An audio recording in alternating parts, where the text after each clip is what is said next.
Alright, what's going on, guys? It's your boy Scrub here, back again with another video. Hope you guys are having a great day. I know I am. You guys really loved when I did that compilation of all the story times for the 4th of July, so I figured I would bring you guys another one to celebrate the start of a new month. If you appreciate it, you like the long videos, please be sure to press the like button, and if you're new around here and you like what you're listening to, subscribe and turn on notifications. I post really frequently. And yeah, without further ado, sit back, relax, and enjoy some stories.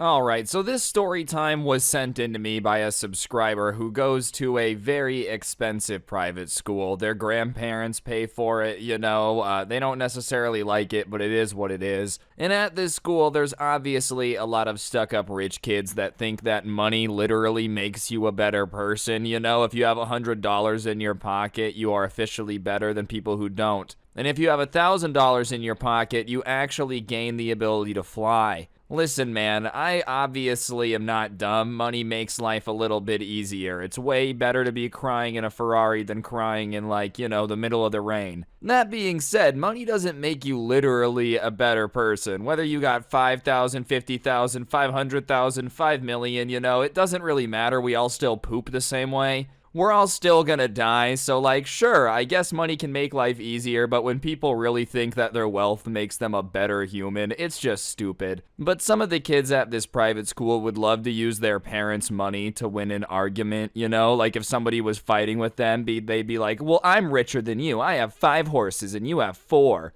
Which is to be expected with people like this. I don't know what it is, but for some reason they think that's a good argument. Hey man, you shouldn't run red lights. I own a horse. It's alright dude, cool. You still shouldn't run a red light. You can't ride a horse if you get in a car accident. I'm just saying, it's not a very good way to win an argument. Especially if it's not your money. If you're worth 80 billion and you want to run around going, I'm worth 80 billion, at least it's your money, right? But flexing an accomplishment that isn't yours and thinking it makes you cooler, I've never understood. It's your parents' money. It's not yours. It's not like you could go to your dad tomorrow and be like, hey dad, you need to liquidate the stock portfolio. We're moving to Belgium. It's not really your money. You're just benefiting off somebody else's hard work. And sure, it's your parents that worked hard, but it's not like you're rich, and it even doesn't make you better than anyone, even if you were. Anyways, in this particular class, he had a teacher that really did not like the way that a lot of the students would talk to him. A lot of the teachers were too afraid to talk back because they were intimidated, but in this particular class, he really despised being condescended to by the students, which I could understand. Imagine you've been to college, you've been around the block, you're an adult, and some 15-year-old is like, you're an idiot because my daddy is rich. Anyways, in this class, there was one girl that was always humble bragging and interrupting the class about how, she needed to turn in this assignment late or that assignment late because of insert rich person event. One time, in the middle of a presentation by the teacher out of nowhere, she just goes, I'm sorry I had to turn in the homework late earlier today. I was just in Paris last night. For absolutely no reason out loud, There was another time where, in the middle of an unrelated presentation to anything she was about to bring up, she just blurted out that she needed next week's homework early because she was going to be spending time in England. And anytime she would do anything like this, she would make sure to scream it loud enough so everybody could hear it. She didn't want anyone to not know that she was going to be spending time in Paris or England. And obviously it was just annoying because it's you're not asking for the homework because you need the homework. You're screaming you're going to England under the guise of asking for homework so everyone's impressed. And obviously the teacher was kind of annoyed because she's just always interrupting class and loudly announcing her trips or where she's going, and it just didn't really have a place in class. Listen, it's cool you're going to Paris. I'm sure it was awesome. You saw a tower or whatever. Maybe Ratatouille came out, signed your food. I don't know. Whatever you do in France. That being said, if I'm in geometry, I don't care that you were in France. Call me crazy, it just has nothing to do with me. Even then, if you are going to be gone all the time going on vacation, you don't have to interrupt class at all. You could just walk up to the teacher after class and go, hey, I'm going on vacation next week. May I have the work? You don't need to, tell the teacher, I'm going to Belgium to go scuba diving and fight an octopus. I need the homework. Saying you're going on vacation also works, and you especially don't need to interrupt the class and flex on everybody. Anyways, the teacher was just especially annoyed with this because it was something that this particular girl would get up to all the time. And on this particular regular day in the middle of class, once again unrelated to anything she's about to say. She just kind of blurted out in the middle of class, excuse me? And the teacher's like, yeah? Can I get the work for next week right now? Because I'm going to be going to Norway. So if you could just get me like next week's work right now, I would really appreciate it. And the teacher kind of sits there and looks at her stupefied for a second because he's in the middle of teaching the lesson and he goes, no, you can't right now. You're not going to Norway tomorrow, are you? And it's the middle of class. Like, this can wait, dude. So please sit down and be quiet. Nobody cares where you're going on vacation, all right? I promise you it'll be okay. You can deal with this after class, but there really is no reason to continuously interrupt my teaching in order to tell us where you're going on vacation, because I can assure you that none of us care. Which, listen, sure, that's absolutely brutal. I would consider that a little bit of a fatality, but imagine constantly having your, like, job interrupted by some spoiled person announcing their travel itinerary. Like, imagine if you were a chef, right? You know, you're trying to make a fish fillet, you're trying to make a steak, and then, like, some chef just keeps walking up to you. Hey, man, I just got back from the Maldives. You won't believe how crazy it is. You have to look at these pictures. And you're like, dude, I can't look at these pictures. I gotta make the steak. Obviously, it would get annoying. However, the spoiled girl did not like that. I don't think anyone would have liked that. So she just goes, excuse me? I'll have you know that it's my job as a student to take care of my studies, so I will take care of them as I see fit. Which is obviously just taking what the teacher said like the most ridiculous way possible. He clearly didn't mean that you shouldn't take your school seriously. He just said you can deal with this after class. You don't have to interrupt me all the time. Nobody cares where you're going. It has nothing to do with you not taking school seriously. He didn't say forget your future, drop out, live in a van, make a YouTube. Like he didn't give you that advice. All he said was please stop, nobody cares, you know. And the teacher's response was like, I'm glad that you care about your schooling, you know, it's great. There's a lot of kids in this school that don't seem to take their education seriously. But that being said,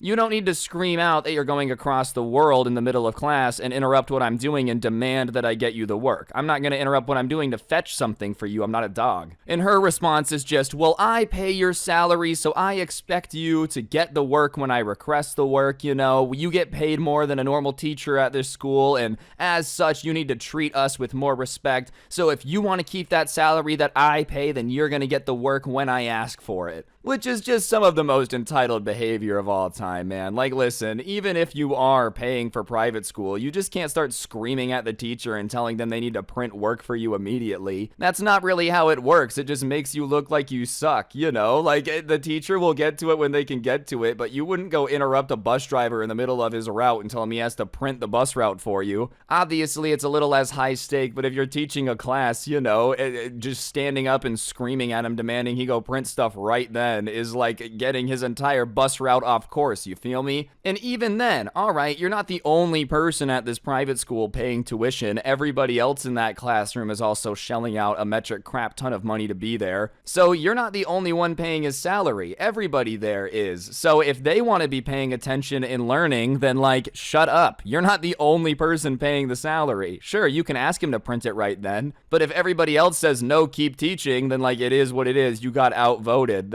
They kind of outpower you. They're paying more of the salary altogether. And that's what the teacher says, you know, I'm not going to stop. The other students are paying my salary too. And at that point, even the students speak up. They're like, yeah, my parents are paying a lot of money for me to be here too. I don't care about your travels. You can deal with that after class. And obviously, as the class kind of like turns on her a little bit and is kind of like, yeah, come on, stop interrupting the class. Like, you always are interrupting this for no reason. Nobody cares about where you're going. She starts to get embarrassed and she sits down, but it's very obvious that she's not happy. You know, like by the facial expressions, you can just tell that it's not over. She's doing the Crocker from Fairly Odd Parents thing of like, soon I will reveal the existence of these fairies. But it's like, soon I will get this teacher in trouble for, you know, not letting me brag about my vacation in the middle of the day. She's definitely got this look of just somebody that's just planning something. But whatever, the teacher doesn't like give it any attention, obviously, and the class just kind of goes about its business. For the rest of the time, she doesn't say too much. everybody's kind of happy that, there's no talking or distractions for a bit, or random facts about wherever the next vacation is. And they end up leaving class, nothing happened, going home, having a normal night, nothing too eventful. You wouldn't expect too much craziness to be going down when it comes to classroom drama when you're at home. That'd be uncomfortable if, like, your teacher and another student are fighting each other, bursting through your door like the Kool-Aid Man. Oh yeah, we brought school drama home. You'd be like, no, I wanted to leave this in the science class, okay? I don't want to deal with this here. Anyways, it wasn't over, because the next day, everyone comes into class, and the spoiled girl is just glowing, and she starts telling everybody that she's going to embarrass this teacher, he's going to regret ever crossing her, and obviously everybody's kind of like, okay, but she keeps going on about how she really got him this time, and like he's going to have no response, she's going to catch him absolutely lacking, so obviously everybody's kind of curious. It's not like they're on her side or anything, like nobody's really on her side, they're trying to blow her off, but obviously you're going to be a little bit interested when it's about to be very entertaining,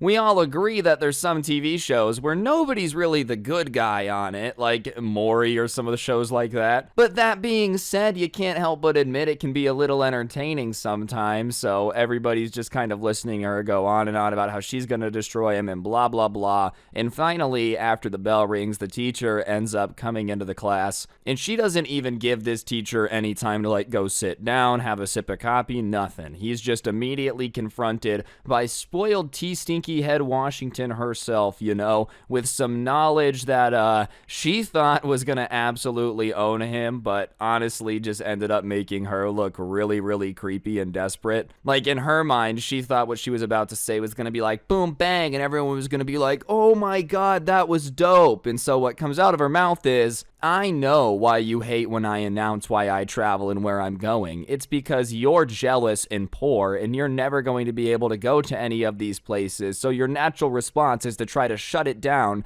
to hide the fact that you're embarrassed by the fact that I get to do cooler things than you. Which, listen, man, is quite the opening, maybe a little bit too strong in my opinion, I feel like if you're trying to own somebody, just calling them jealous and poor off the rip is a good way to get nobody on your side. Just because it's like, I don't know, he kind of didn't say he's upset that you've traveled around the world, he's upset that you interrupt his class to do it, I also just feel like most people would agree that it's messed up to start bullying somebody because they make less money than you, or like assuming that they're just jealous if their reasoning isn't that bad. But the teacher doesn't let it faze him, he doesn't get too shaken up. He's like, oh, am I jealous? That's crazy. I didn't realize that I was jealous of you. And although I probably, in fact, certainly make less, than most of your parents, I wouldn't consider myself poor. I definitely make more than the average teacher, and I feel like I do pretty well for myself. My house is paid off, not that it's any of your business, but thank you so much. Sure, I definitely don't make enough to be going to Norway every week, but I'm not really jealous of you. You know what I mean? I feel like you're kind of reaching there. And she's kind of taken aback by his answer, which is just the truth. He's like, yeah, probably. Your parents are paying for private school. They definitely have more money than I do. But her response is, well, I watched you pull into school this morning and I saw the car you drive, and I went up and I got the VIN number and I ended up looking up its Blue Book value,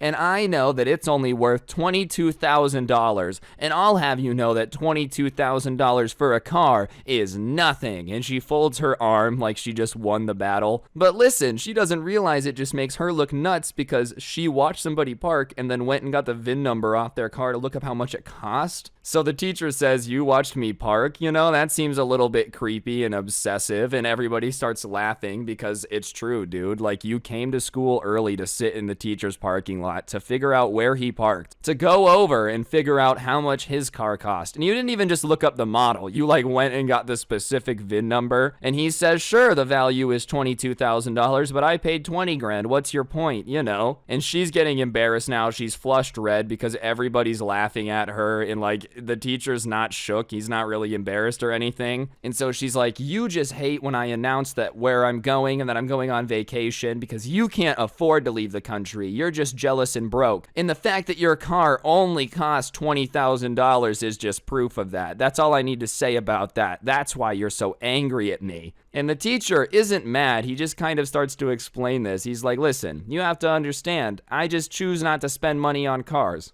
Like I said, I don't make as much money as your parents, but I could go to Europe if I wanted to, you know? It's not a matter of me being jealous of the way that you spend your money or your parents spend your money. It has nothing to do with that. You interrupting my class and trying to flex on everybody is what makes no sense. Like, you know, it just seems like you're a little bit insecure if you need to remind everybody that you're rich and going places. And she instantly just, what is that supposed to mean? You think you aren't jealous? Well, then why do you get mad whenever I interrupt your class to say where I'm going? And he's like, say that sentence again, you know, trying to point out, I'm not mad about you going places. I'm mad that you interrupt my class, which to everybody watching this is probably banging their head on the desk at this point. Like, it's really obvious. But whatever, apparently that's a little bit too much, you know, and the teacher goes on to explain that, like, it's just annoying to have somebody trying to show off in the middle of the lesson. And besides, one thing that it seems that you forget is that everybody else in this class is also in a situation where they're going on trips all the time. They don't announce it in the middle of class, but very often I have people walk up to me and be like, hey, I'm going on vacation to Egypt or insane places. And trust me, you know, they don't need to flex about it. It makes you look silly when you're the only one bragging. This is the reality. Tuition at this school is, you know, in some cases, $50,000 a year. If they have a kid at this school, they can afford to go to Europe. It's not surprising, you know, it just is what it is. So you're just making yourself look desperate by constantly bragging about it, because I promise you,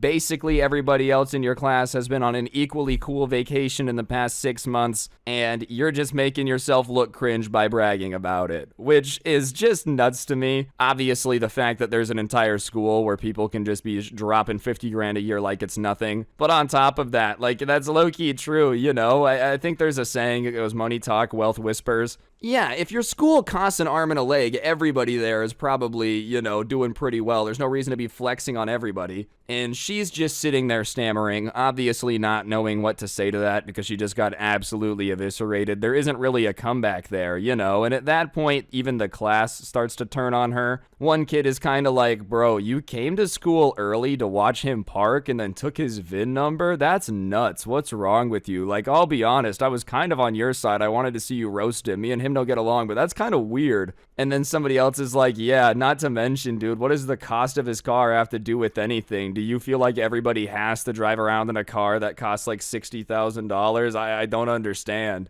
Like, what was your point? Just because he just decides not to spend all of his money on a nice car means that he's broke and instantly jealous of you? So, like, if my watch costs 800 grand and you don't like me, you're just jealous by default? You know, his watch wasn't worth that, but you get the point. Like, some people just don't care about stuff. Some people, fashion is all they spend their money on, bro. They would not be caught dead in an outfit that costs less than 20 grand. I like clothes, don't get me wrong, but like, if I'm wearing Fruit of the Loom, it's whatever. It's not the end of the world. It's not like what I love to spend all my money on. Everybody's got different strokes for different folks. Some people just don't want to spend all their money in the car, you know. Anyways, they've kind of turned on her at that point, and it kind of turns into a 20v1 situation. And there's not much you can do to escape at that point. She tries to argue back and forth for a bit, kind of being like, you guys are stupid, you guys are dumb, you don't understand. He's obviously just jealous of my parents' success, which is the ultimate cringe, dude. So like, oh, he's not jealous of you, he's jealous of your parents. Why? I don't understand what your parents have to do with any of this.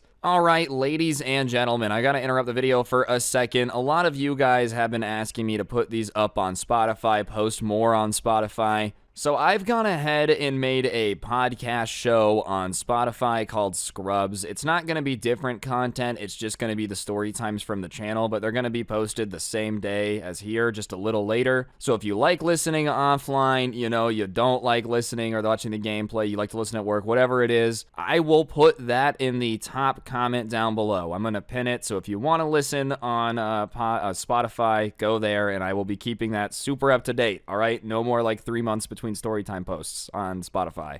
Anyways, after that, she inevitably gets like so fed up with trying to argue with anyone that she just decides to go ahead and toss it up to everyone being poor and jealous. You know, you guys are only siding with the teacher because you're jealous of my travels too, because you guys can't afford them, and she just storms out of the class. when in doubt, call everyone out and make sure that they think they're poor. You know, that's the age-old saying. I learned that from a very, very wise man on top of a mountain one time. He said, if you ever feel overwhelmed by the enemy, look at them and say, at least I'm not poor, and they will cry every single time. Jokes aside, I've just never understood why that insult matters, bro. And once again, you know, it's like, who cares? If somebody has less money, it doesn't make your argument more right. That's not really how this works. Whatever. Even though she stormed out of class, tried to throw everything off, the teacher doesn't let him throw him off beat. You know, he's not going to let that victory happen. He's not going to let the entire school day, the entire class get thrown off track. So after she storms out of the class, he just looks up and goes, well, that certainly feels better now, and then says, open your books to this page. And obviously a couple people laugh, and he's instantly like, I said open your books to this page, and everybody immediately starts to open it up, dude, and he just goes about teaching the class like absolutely nothing happened. Didn't miss a beat, didn't spend the rest of the day talking about it, you know, wasting his time dealing with it. Nope, just straight to teaching, which is honestly probably the most gangster way you can handle it if you're the teacher in that situation. Literally make somebody rage quit by just like staying calm the entire time they're pissed, and then when they leave, be like, anyways, back to what we were doing. You want to talk about earning the respect of everybody else in there, dude. If you were a troublemaker before, you're sitting there like, dog, that guy just handled that with so much grace, he didn't even get mad. There's no way I control this dude anymore. Everybody else that was about to start trying to flex on the teacher was like, never mind, that's gonna backfire. And usually in these stories, the kid ends up getting, you know, their parents involved. They end up getting mad at the teacher, and most schools kind of work like that. But I guess at this school, it didn't really work like that, to the point where she ended up getting in trouble for leaving class early, had to write a 2-page essay about, like, you know, why it's wrong to disrespect your class,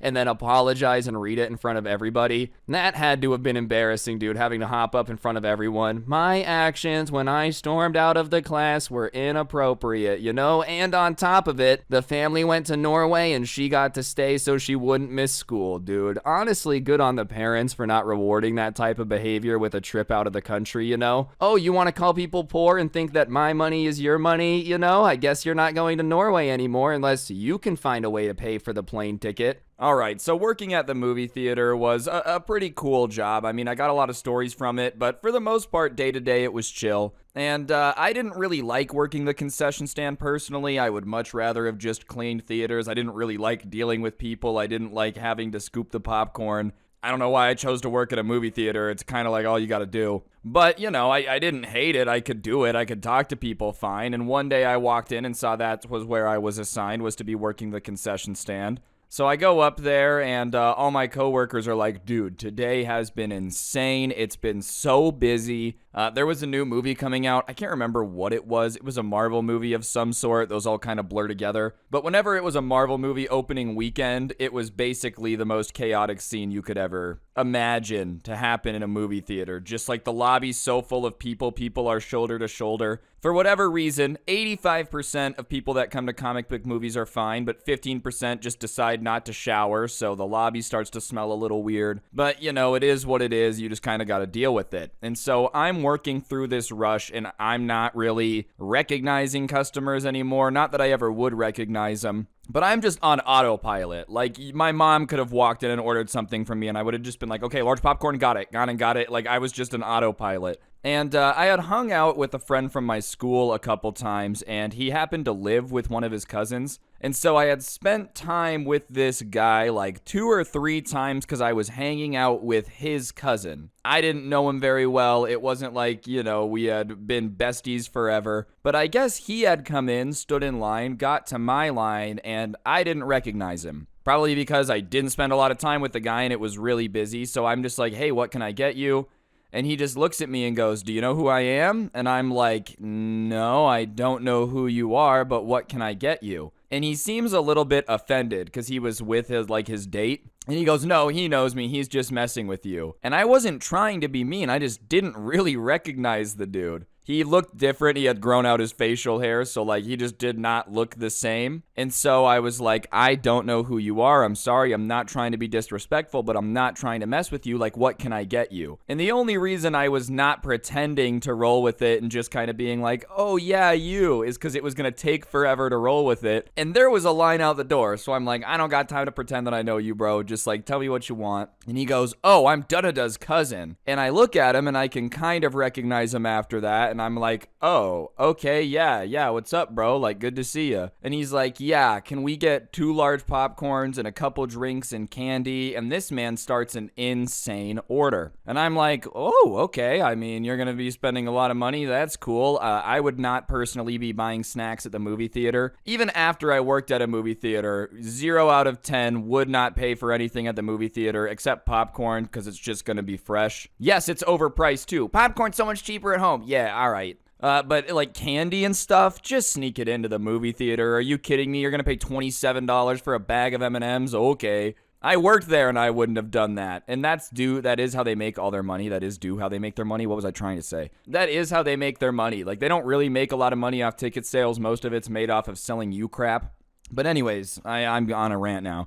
This guy comes and just gets a huge order, like probably well over $130. And so I go and get it all and I bring it back and I'm like, all right, that'll be $130 and like 80 cents, whatever it ended up being. And he looks at me and he goes, yeah, you're going to help me out though, right? And I'm like, what do you mean I'm going to help you out? And he goes, well, we go way back. And like, I don't know, I wouldn't call it way back, but I don't want to be the one to tell him we don't go way back because that's just awkward. Somebody's like talking to you, oh man, you're my best friend. I just really think you're the coolest. You're the closest person in my life. And you're like, don't know them that well. You're probably just going to be quiet and not say anything. You're not going to go, actually. So whatever, he's talking about how we go way back, so I should help him out. And even if we did go way back, I don't know what you would really like me to do.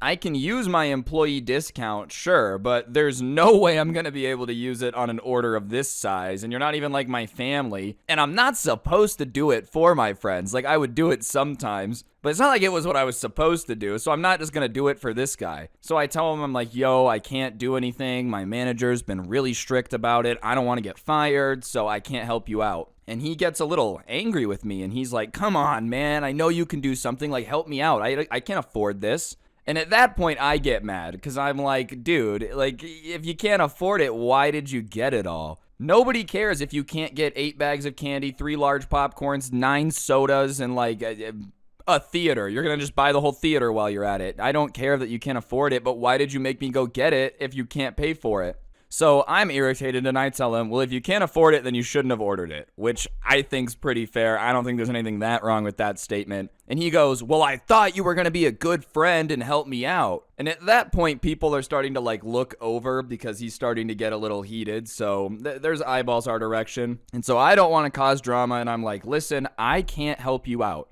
If you want me to put some stuff back, that's fine. If we need to like take stuff off so you can afford it, that's cool. And then he gets mad and he's like, are you saying that I'm broke? No, you did. You said you were broke. I don't care what you can afford or can't afford at the movie theater. You picked out all of this stuff and then went, I can't afford it. I'm saying I'm not going to help you pay for it, so therefore I'll take stuff off so it costs less. You're calling me broke? I mean, technically yes, but not something that you didn't say first. Hey man, I have no money. Oh, you have no money? Dude, why would you say that? Obviously, though, it's becoming a little bit of a scene, and his date does not want to be having a scene, and I can't blame her. Who wants to be here for this? You're hanging out with somebody, and they just start getting into some, like, insanely petty argument saying that they can't afford all the stuff that they just picked out. You're like, please stop, please stop, please stop. But she says, like, hey, it's fine. Let's just go watch the movie. I'm not hungry. I don't need any of it. Let's go. And she looks at me and says, I'm sorry. And I just said something, not even trying to be smart. Like, all I said was, it's cool, enjoy the movie. And apparently he thought that was me being passive aggressive, and I wasn't. I was saying, it's cool, go enjoy the movie. Because he starts yelling at me that I'm ruining his date, and it's going to be my fault if he doesn't get a second date, and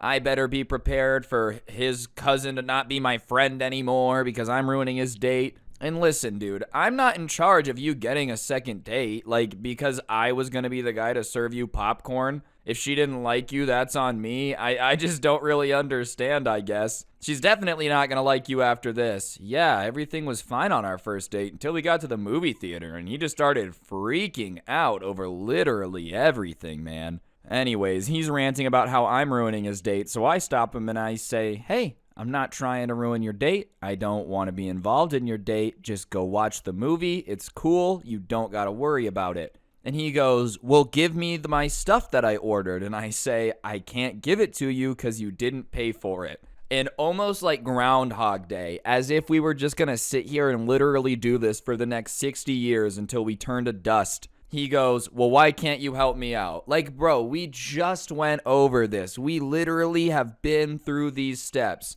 I'm not going to give it to you for free. I feel like that's such a crappy position to put your friend in. Bring a date to where he works and then say, I can't afford this, help me out. And he's not even my friend. Like, even if my friend did this, I'd be like, well, that's not a very cool move. But I don't really know you, bro. So he's kind of upset, but his date, like, reluctantly gets him to leave. Finally, and they leave and I help the next person out and they're like, what was that guy's problem? I'm like, I don't know. And I think that's going to be the end of it. No big deal. So they're gone watching the movie, and in between like sets of movies, they kind of do them so that it'll be like really busy for an hour and then you'll have like 2 hours while the movies are playing where it's kind of dead to clean everything, get everything ready to go for the next rush, and then you'll have a chill town. So, like, it kind of works in a cycle. And so if you see somebody walking out during the middle of the downtime, you know that they didn't like the movie, they're leaving, something's happening, and you're not supposed to talk to them or say anything, but you just kind of are aware that, like, oh, okay, what movie did they go see? Like, if I see a bunch of people walking out in the middle of a movie, I just know it's garbage. But whatever, everyone's sitting there cleaning, and I see his date leaving the movie theater without him, and it's only been like 3 minutes. So I make a mental note that he might be mad at me for her leaving or whatever.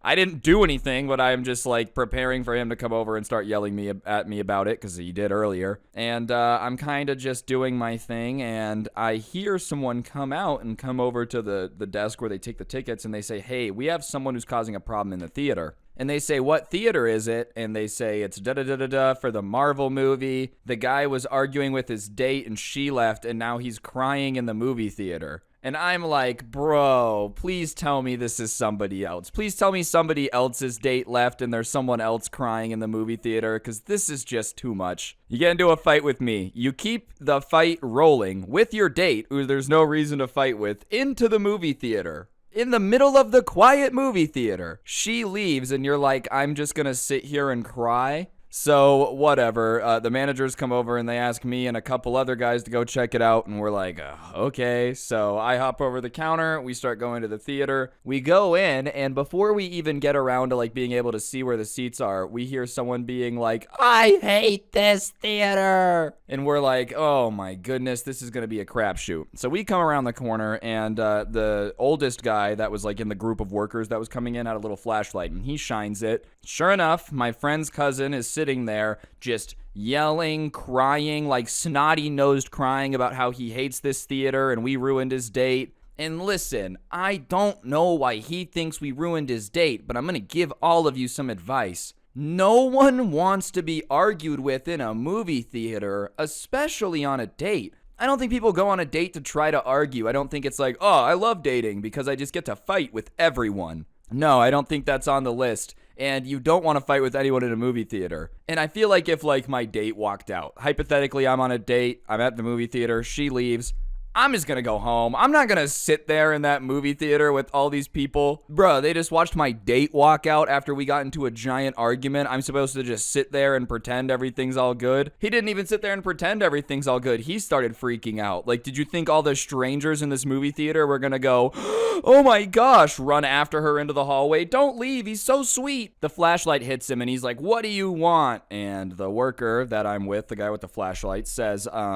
you have to leave, you know, you're causing problems. We've gotten too many complaints. I'm going to have to escort you out. And he says that he's not going to leave this movie theater because he paid for the ticket. And we would get this a lot, people on their cell phones, people that were just being nuisances, like, I'm not leaving, I paid. And thankfully, there's this pre-roll before the movie starts that's like, hey, just so you know, we have the right to kick you out at any time, da-da-da-da-da. So the guy I'm with gives him that spiel, and he's like, well, I'm not leaving. And at this point, what you were supposed to do, and like normal workers couldn't do it, but people in his position, managers could, was to tell them, that's okay, then from henceforth, I'm letting you know that you're trespassing, and I'm going to call the cops to remove you from trespassing. So he says that to him, and he's like, you would call the cops on me for crying in the theater? And everyone else in the theater at that point that's trying to watch the movie but has this guy crying just goes, yes! And he's like, screw you guys! And he gets up and leaves, probably realizing that no one was on his side. And he left the theater. And so he leaves, and the rest of the day is pretty uneventful. And I keep, like, checking my phone, waiting for my friend to text me and be like, bro, what happened with my cousin? But it doesn't happen.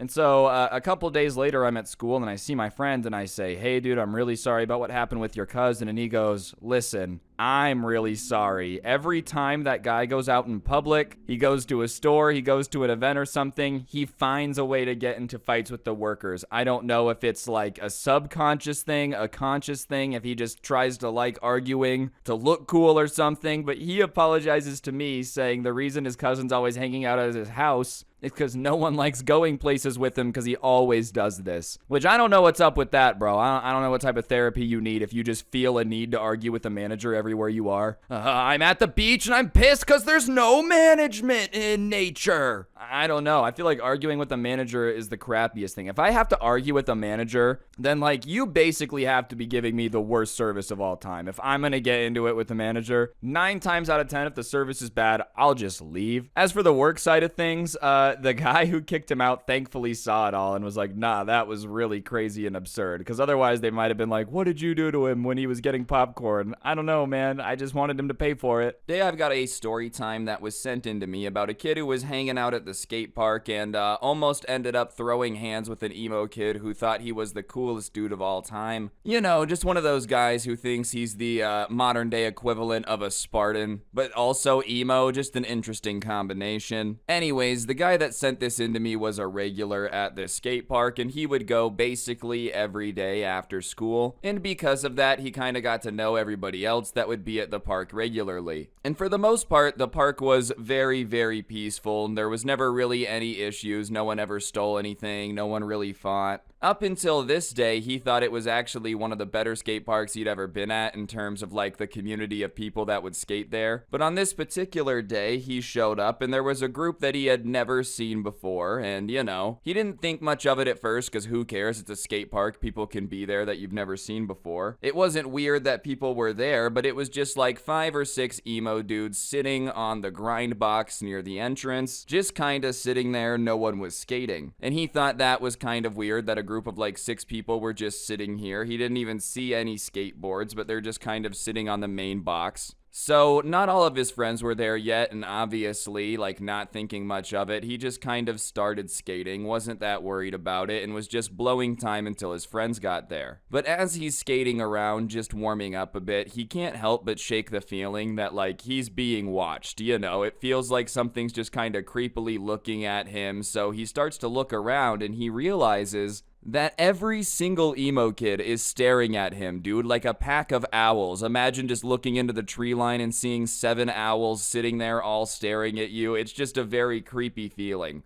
And like literally, they are staring at him so hard that as he's skating, their heads are like turning and following him along. So he kind of is just cruising around the park trying to lose their eyesight, but sure enough, every time he comes back up, they're just still staring at him. And he's getting a weird vibe, but he didn't want to say anything because there's one of him and like 6 of them. So if they are staring at him for a reason, like beating him up, it's not like he's gonna go over there and initiate it. And at that point, a few of his friends ended up showing up and, you know, they walked walked over to him and they started talking for a little bit. And sure, the staring was weird, but as soon as his friends showed up, they had kind of stopped staring at him, so he thought it was over. Maybe they were just watching him skate, you know? So he just kind of forgot about it after his friends showed up and they were talking for a bit and the staring had stopped. And him and his friends are kind of talking about the day, whatever, before anyone's skating again for like 5 minutes. And during that time, something that was a little bit odd is like none of the emo kids had skated at all. And at this point, he's starting to think that these dudes had literally just come to the skate park to sit at the box and like stare at everyone. And even one of his friends that had just showed up was like, hey, it's a little weird that none of those dudes have skated, right? But you know, once again, it's a skate park, and at the end of the day, like, it doesn't really matter who's there. And I guess, you know, there's nothing wrong with going to the skate park without a skateboard. It's just a little weird to just sit there and stare at everyone, not say anything, and have like 8 of you at the skate park with no skateboard. Yeah, that's a little weird, but it's not like it's illegal or anything, so they just kind of try to brush it off. Anyways, at this point, I got to give you guys a little bit of the layout of the skate park, alright? So the box that all these emo kids were sitting on was near the bottom of the stair set in the skate park. Not near the bottom to the point where, like, if you went down the stairs, you were gonna crash into an army of emo kids, but, you know, it was close enough to the bottom of the stairs where they could easily watch anyone doing a trick down it. And it just so happened that this particular stair set they were sitting by was what the subscriber was wanting to skate on that day. The day before, he had been trying to kickflip down it and just hadn't really landed it in a way that he liked landing it, so he was gonna do it again, and decided that since it was a new day, he was just gonna do that trick over and over again until he got it down. And so he just kind of accepts the fact that like all of the emo kids are gonna be staring at him, and sure enough, when he skates over to the stairs just to give it a little run up and see if everything's all good, make sure there's nothing at the bottom of the stairs or anything, but when he goes over, sure enough, the entire pack of emo kids starts staring at him like the owl from the Tootsie Pop commercial. How many licks to the center of the Tootsie Pop? Yeah, no, it's just a pack of owls staring at him creepily, no emotion on their face, but there's just like 8 of them. Regardless, he decides, oh well, they can watch if they want, I'm still gonna try the trick. They weren't gonna stop him, and you know, he wasn't gonna say anything because technically they were just staring, it wasn't that weird. So he goes back, gets some speed, runs up to the stairs, and the first try, you know, he's pretty close to landing it, but the board slides out from under him. And at that point, the emo kids make the first noise that they've made the entire time they've been at the skate park, and they start literally laughing at him. Keep in mind, these are the dudes that are at the skate park with no skateboards, and they're laughing at someone who's trying to do a trick down a stair set. You know, sure, I'm understanding that a kickflip is not like the most insane trick of all time, but being able to throw it downstairs, catch it, and roll out, I mean, it's definitely better than someone who's never ridden a skateboard before.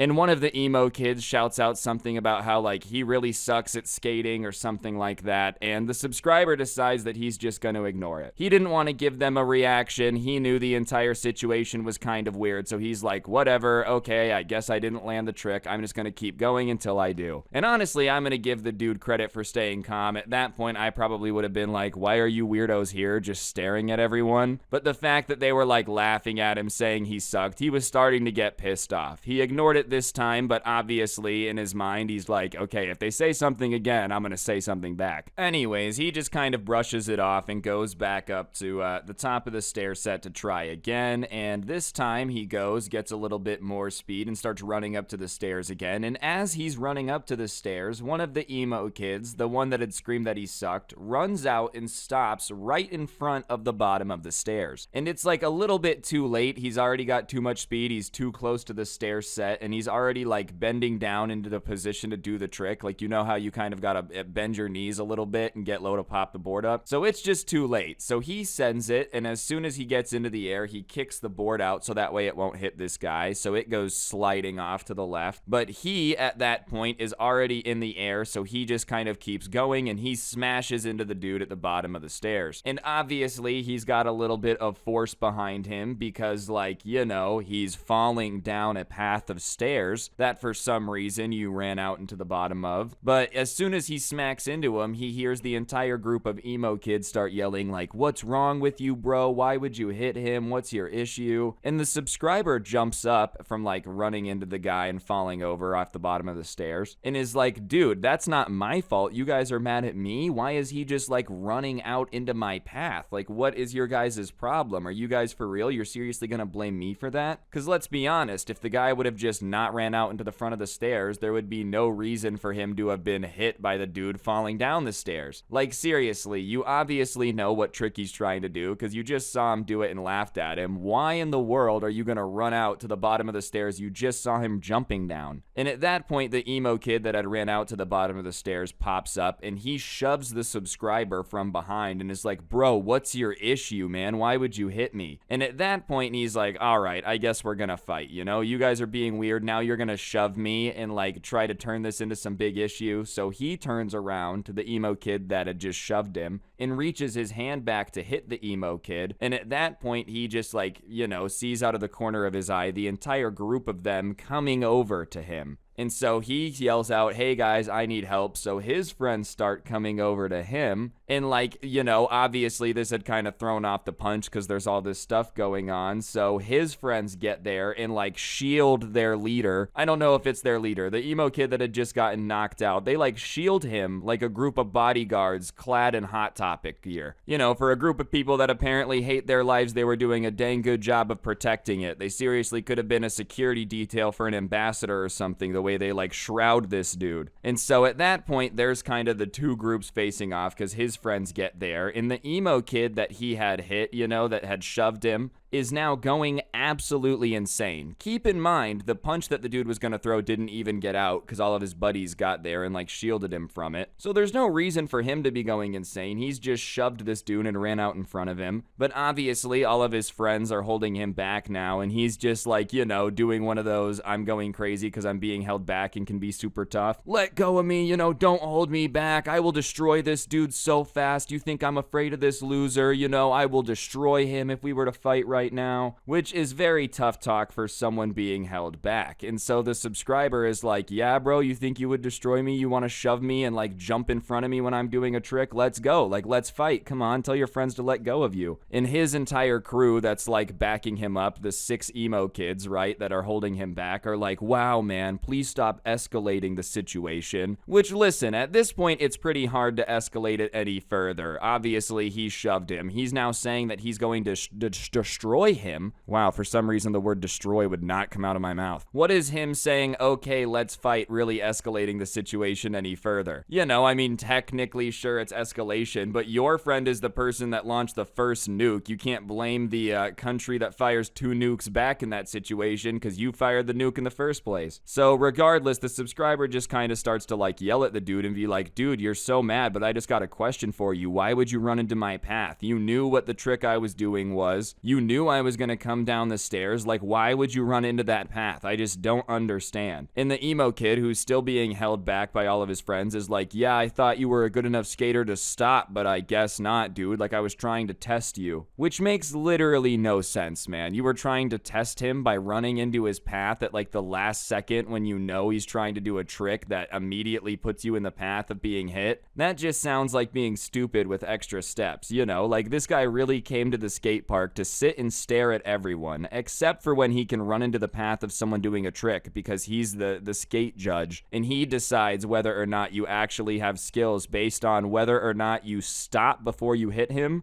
If anything, he's lucky the dude kicked the board out so that didn't smack him in the head. Could have ended up with like a giant concussion, forget his name and what he was trying to do, but no, at least this dude kicked it out and made them collide instead. Regardless, he's still yelling about how his friends should let him go and let him at this skater dude so he can teach him a lesson. And the subscriber is still like, all right, bro, let him go. Let him go. Like, let's do it. If you really think you could beat me up, like, let's go. And so finally, the emo kid's friends are like, okay, do you really want us to let you go? Like, do you guys actually want to fight this out? And the emo kid at this point that has shoved him is salivating, like with anger, like spit flying out of his mouth, like, I will destroy you. And he's like, yeah, let me at him. Let me at him. So they let them go, right? So now they're both just kind of standing there staring at each other, and the emo kid starts talking even more trash. He's like, I'm about to smack you around like a rag doll. You'll be finished when I'm done with you. You're never gonna want to show up to this skate park again because I'm about to embarrass you, you know, just like talking mad crap. And so the subscriber's like, all right, let's go, and starts walking up to him to fight, you know, get closer. And so the emo kid drops down into like his fighting stance, you know? At least what he, like, thinks is a fighting stance, you know? He obviously believed that this was just the most professional fighting stance of all time that would strike fear into his enemies. The only problem is it's just not very intimidating, which I'm not gonna lie is very surprising, because the amount of trash that this dude has been talking, you would think that, like, he would have just been secretly a karate master who came to the skate park to start a fight just to show off, you know, a la Cobra Kai. But no, no, no. Instead, what he drops down into is like the old-timey mob boss stance, you know, where they're like rolling their fists and they're down low. What do you say? See, you got a problem with me? I'll knock you right in the kisser. Like, you know the fighting style I'm talking about, hopefully. I don't know how else to describe it. The only thing I will say is it leaves your face very open to being punched, and on top of that, you know, it just looks very silly. If people were making fun of that stance in comedy movies in the 1920s, you know that it probably just didn't look that cool. Regardless, he drops into that stance and then like takes a step forward and throws a swing at the subscriber. And the subscriber dodges it, which, you know, makes him sound like some type of karate expert too, but it wasn't really that hard because, you know, he's throwing a punch from basically like his waist, so he just kind of stepped out of the way and he threw it with the speed of molasses running down the town. Do you guys know there was actually a town in America one time that got like flooded with syrup? Like, I'm talking like waves of syrup knocking everything over. Okay, that's off topic. Anyways, though, like, he just threw a very slow punch, so he dodges it, and he decides at that point that he's just gonna, like, tackle him. So he drives his shoulder into his stomach, which knocks the wind out of him and just kind of, like, drops him onto the ground. And he thinks that's gonna be the end of the fight, so he takes a step back and is just kind of like, all right, let's see what happens, thinking the guy's not gonna get back up. But he gets back up and takes another swing at him. This one was even slower, so he just kind of steps out of the way. And at this point, he doesn't want to like hurt the dude, so he decides that he's just gonna slap him. He thought, A, okay, it'll kind of show him like, all right, just stay away from me. B, it won't hurt him as much as a punch. And C, it's just also really funny. Like, I feel like it's a very disrespectful move to be in a fight with someone and slap them, but it is hilarious. It's the equivalent of doing like the take the L dance on someone in Fortnite. That's an old reference, but you know what I'm saying? Like, it's just embarrassing to get slapped. So sure enough, he goes and just slaps him in the face, and obviously the slap is pretty loud, and everybody just goes like, oh. Even this dude's crew went, oh, when the slap happened, right? And the subscribers' friends kind of laugh a little bit at it because it's just funny. But at that point, the emo kid just like grabs his face and runs behind his little party and just is like standing behind all of his friends now and is just like, I'm done, I'm done, I'm done. And, you know, at that point, the subscriber is just like, all right, it's over. I thought it was going to be over, but I guess at the end of the day, I tackle you and I slap you one time when you try to punch me twice. It is what it is. And at that point, the little emo crew goes and like is getting their things to leave, and he kind of feels bad because like he doesn't think that they need to leave. If they just want to hang out at the skate park, it's fine, you know. Obviously, just don't jump in front of him and then push him and like try to start a fight with him, you know. That was kind of all that was settled with that. So he decides that like he's going to go over with his friends and just tell them that they don't have to leave. So they go over and they're like, hey guys, you know, I understand that we got in a fight, but just so you guys know, like, you don't have to leave. Like, it's not like it's a big deal. We don't own the skate park, so, you know, if you guys want to stay, you're more than welcome to. Alright guys, if you're still watching, if you could please click the like button, I'd appreciate it. It helps the video do better, and let's get back to the video. In their response to them being like, no, it's all chill, the beef is squashed, just saying that, you know, we don't skate anyways, we just knew that if we came here, someone would mess with us and start a problem eventually. Someone would shame us, you know? And the subscriber's mad confused, so he's like, dude, no one shamed you. He just ran into my way and then shoved me. We don't care about you, you know? Like, obviously, the entire interaction was a little bit bizarre, but it's not like they cared. They weren't looking to start a problem with this group of kids at the skate park. They had started the issue, not the other way around. And then the emo group says something that makes no sense. They're like, well, if anything, you should be the ones to leave because you believe in violence. And him and his friends, the subscriber, are just confused because it's like, what? Your friend was the person that was acting rabid, being held back by like 6 people, and then got slapped one time and started crying and ran behind the rest of the group, and now you're all leaving. It's not like the guy, threw himself down the stairs, ran into your friend, picked up his skateboard, and started smacking him like the Mario hammer power-up. This is basically the equivalent of those dash cam videos where people will walk up to a car that's driving, and throw themselves on the hood to pretend they got hit by it. That's basically what's going on right now. So, the subscriber and his friends are like, okay, if that's how you guys want to be, then, we're not leaving. We're going to keep skating at the skate park because we have skateboards. But obviously, we don't own the skate park, so do whatever you guys want to do. They're not trying to escalate the issue. Quoting them from earlier, they're just like, all right, whatever. You guys have this weird opinion on this, so do whatever you want to do, but no pressure. And at that point, the emo kids bury their heels in, and they're like, no, there's no way we can share the skate park. Either you leave or we leave. And the subscriber and his friends look at each other and then say, well, if that's the case, then all right, bye. I don't even understand what the emo kids were trying to say with that, okay? First of all, you guys aren't skating at the skate park, so you should be the ones to leave. And also, why would they leave? They are literally trying to make peace with you guys, and you're not accepting it. And on top of that, not that, violence is the answer. It's not. I don't advocate for that. That being said, bro, if you are, two groups, right? And your groups fight, and one of you ends up crying and running away, and then doesn't even land a punch, and one of the two groups has to go, I feel like the group that got beat up just kind of has to leave. I just, what, are they supposed to be afraid of a rematch or something? This is just an insanely weird situation, and the subscriber and his friends are just really confused because it didn't have to escalate at all. It didn't have to be weird. It was this group's insistence on making it weirder and weirder. I mean, honestly, the emo crew could have literally prevented all of this, but at every single point just made it even weirder. It went from a normal day to basically the skate park equivalent of a bench clearing brawl for nothing. If you wanted to just sit at the skate park and hang out, you could have just not ran in the way of the dude. You could have apologized for running into the way of the dude and not shoved him, and then you could have just been whatever, it's water under the bridge. But no, at every turn it just got weirder. Anyways, they go back to packing their stuff, and at this point, the guy and his friends are just kind of watching them pack up their stuff. And they go to leave the skate park, and as they're leaving, the kid that he had gotten into the fight with turns around, points at the subscriber who, had slapped him and says, next time I see you, I'm gonna beat you into a pulp, you coward. And listen, man, I understand wanting to have the last word. I understand wanting to be the guy that has the cool saying or whatever. That being said, dude, if you just cried after this guy slapped you, I don't think you have much room to be talking about, next time I'm gonna beat you up. What? Do you think he's gonna be afraid of a rematch after he literally dodged two of your punches and slapped you? I'm just saying, man, I feel like talking trash at this point is doing more to embarrass yourself than it is making you look tough. But at that point, the subscriber just decides to mess with this dude for talking trash and goes to skate over to him. And he's not skating fast, he's not even saying anything back. He just gets on his board and starts skating over there. And as soon as he starts skating over there, the emo kid's reaction was, again, just nuts for somebody that had just said he's gonna beat this dude to a pulp. He turns to his little gang of emo kids and yells out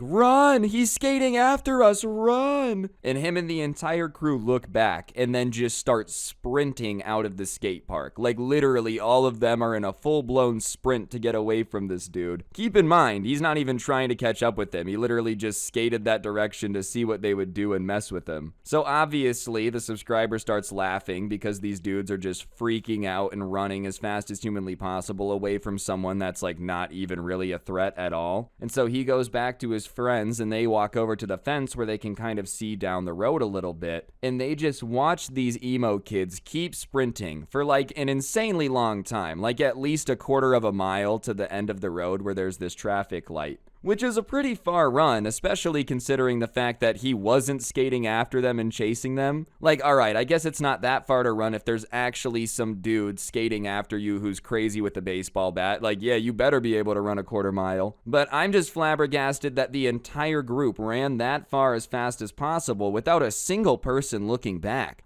You would think at that point the odds of someone looking back would just happen, but, I guess not. Anyways, at the skate park, they just kind of go about their business for a few more hours, skating, goofing around, but eventually they decide to go home. So they just start walking out of the park to skate back home, and as they're walking out of the park, a minivan kind of tears into the parking lot. And so everyone kind of looks, because it's obviously a weird sight to see a minivan tear into the parking lot, and as it tears into the parking lot, the door opens and like 2 water balloons get tossed out. Neither one of them are accurate and hit anyone there, but like as soon as they pop, they just hear a voice yell, "Oh, that's for earlier, losers. We told you we'd get payback." Keep in mind, they literally missed the water balloons. And, you know, on top of it, a minivan, bro, like I guess pulling up and throwing water balloons is scary, but on top of it, you're trying to intimidate someone in the most mom car possible. And even then, it just further goes to show that you guys took this way more serious than them, because if they really pulled up as soon as they left the skate park, that means that these dudes had to have just been waiting in the minivan for an extended period of time, just waiting for them to leave with the water balloons, and at no point decided it was a very lame idea. Like they went back home and were like, okay, we need a plan for revenge. I know, let's hit them with water balloons. Filled up the water balloons, hopped into Jake's mom's minivan, and then just like went and sat for 4 hours watching people skate. Like, what, bro, what is going on? That makes you more weird. After they had yelled out that was payback for earlier, though, the same minivan then peeled back out of the parking lot. You know, they didn't stick around to see what would happen, so they were just really going for the surprise attack and fleeing.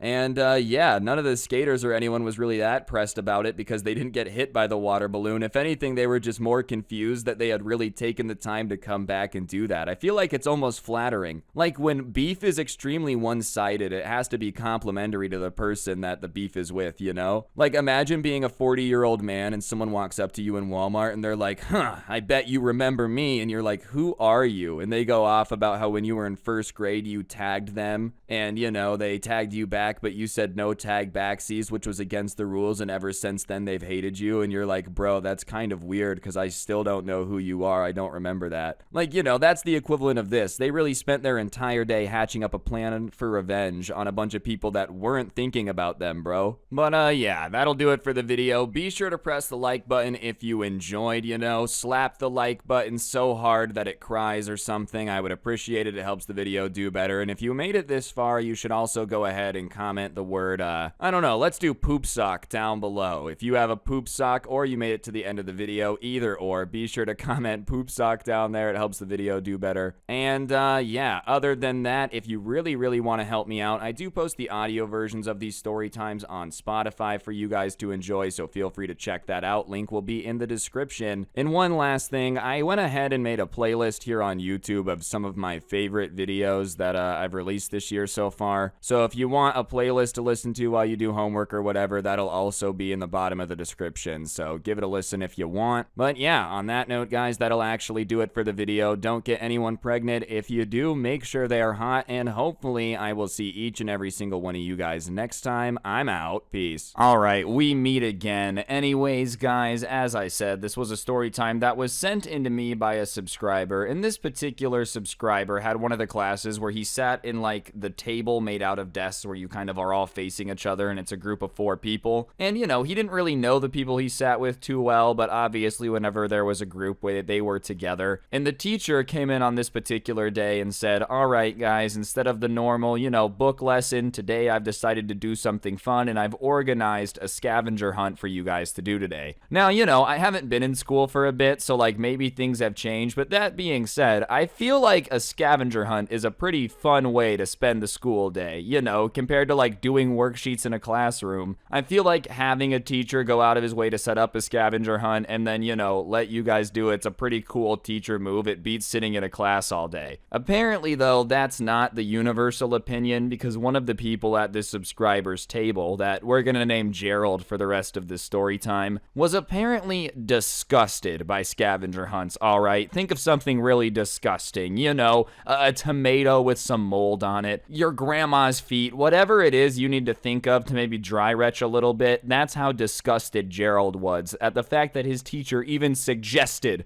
that he do this scavenger hunt, alright? Which to me makes no sense. I didn't realize that people hated scavenger hunts with a burning passion. Regardless, Gerald kind of blurts out, "You're gonna make me do what? I don't want to do that. That's so stupid. Why would I want to spend any of my time doing a scavenger hunt? That's not what school is about. I'm gonna learn nothing from this. What's the point of being a teacher if you're not going to teach?" And he's just going on this rant about how, this teacher is lazy for setting up a scavenger hunt, which I feel like is the exact opposite of what a person would be to go out of their way to set up a scavenger hunt. And on top of that, he's yelling how he's not going to learn anything from this, and this is terrible. And obviously, everyone else in the classroom is confused and looking at him like, what is wrong with you? That's such a random thing to say, and on top of that, everybody else in the class wants to do the scavenger hunt to avoid doing normal classwork. Usually, people don't get mad about the fact that they're not going to have to sit in a class doing boring stuff. Usually the scavenger hunt is appreciated. But whatever, Gerald kind of does his rant, and the teacher's looking at him, kind of letting him finish, and after he stops yelling, the teacher is like, "Look, the scavenger hunt is the assignment for the day. It is what it is, Gerald. If you really hate scavenger hunts that much and you despise it, then you're more than welcome not to participate in the scavenger hunt, but you're going to get a 0 on the assignment because it is for a grade. So if you really hate it that much, you despise it, by all means, you're more than welcome to protest the assignment and take a 0. But if you want a good grade, then you just have to do the scavenger hunt. It is what it is. That's what you're doing today." And before anyone's like, wow, the teacher was mean for saying that. No, he wasn't, dude. Imagine you went out of your way to organize a scavenger hunt instead of a boring assignment, and then Gerald started freaking out. Would you cancel all your hard work? No. You'd be like, "Gerald, deal with it. You don't always want to play the board game Clue, but guess what? You are today. It's scavenger hunt time. If you want to take a 0, that's your decision." Regardless, though, the teacher said that. The rest of the class kind of assumed that it was over with. Gerald would just do it and get it done with. But I guess in Gerald's mind, that was more of a challenge than anything.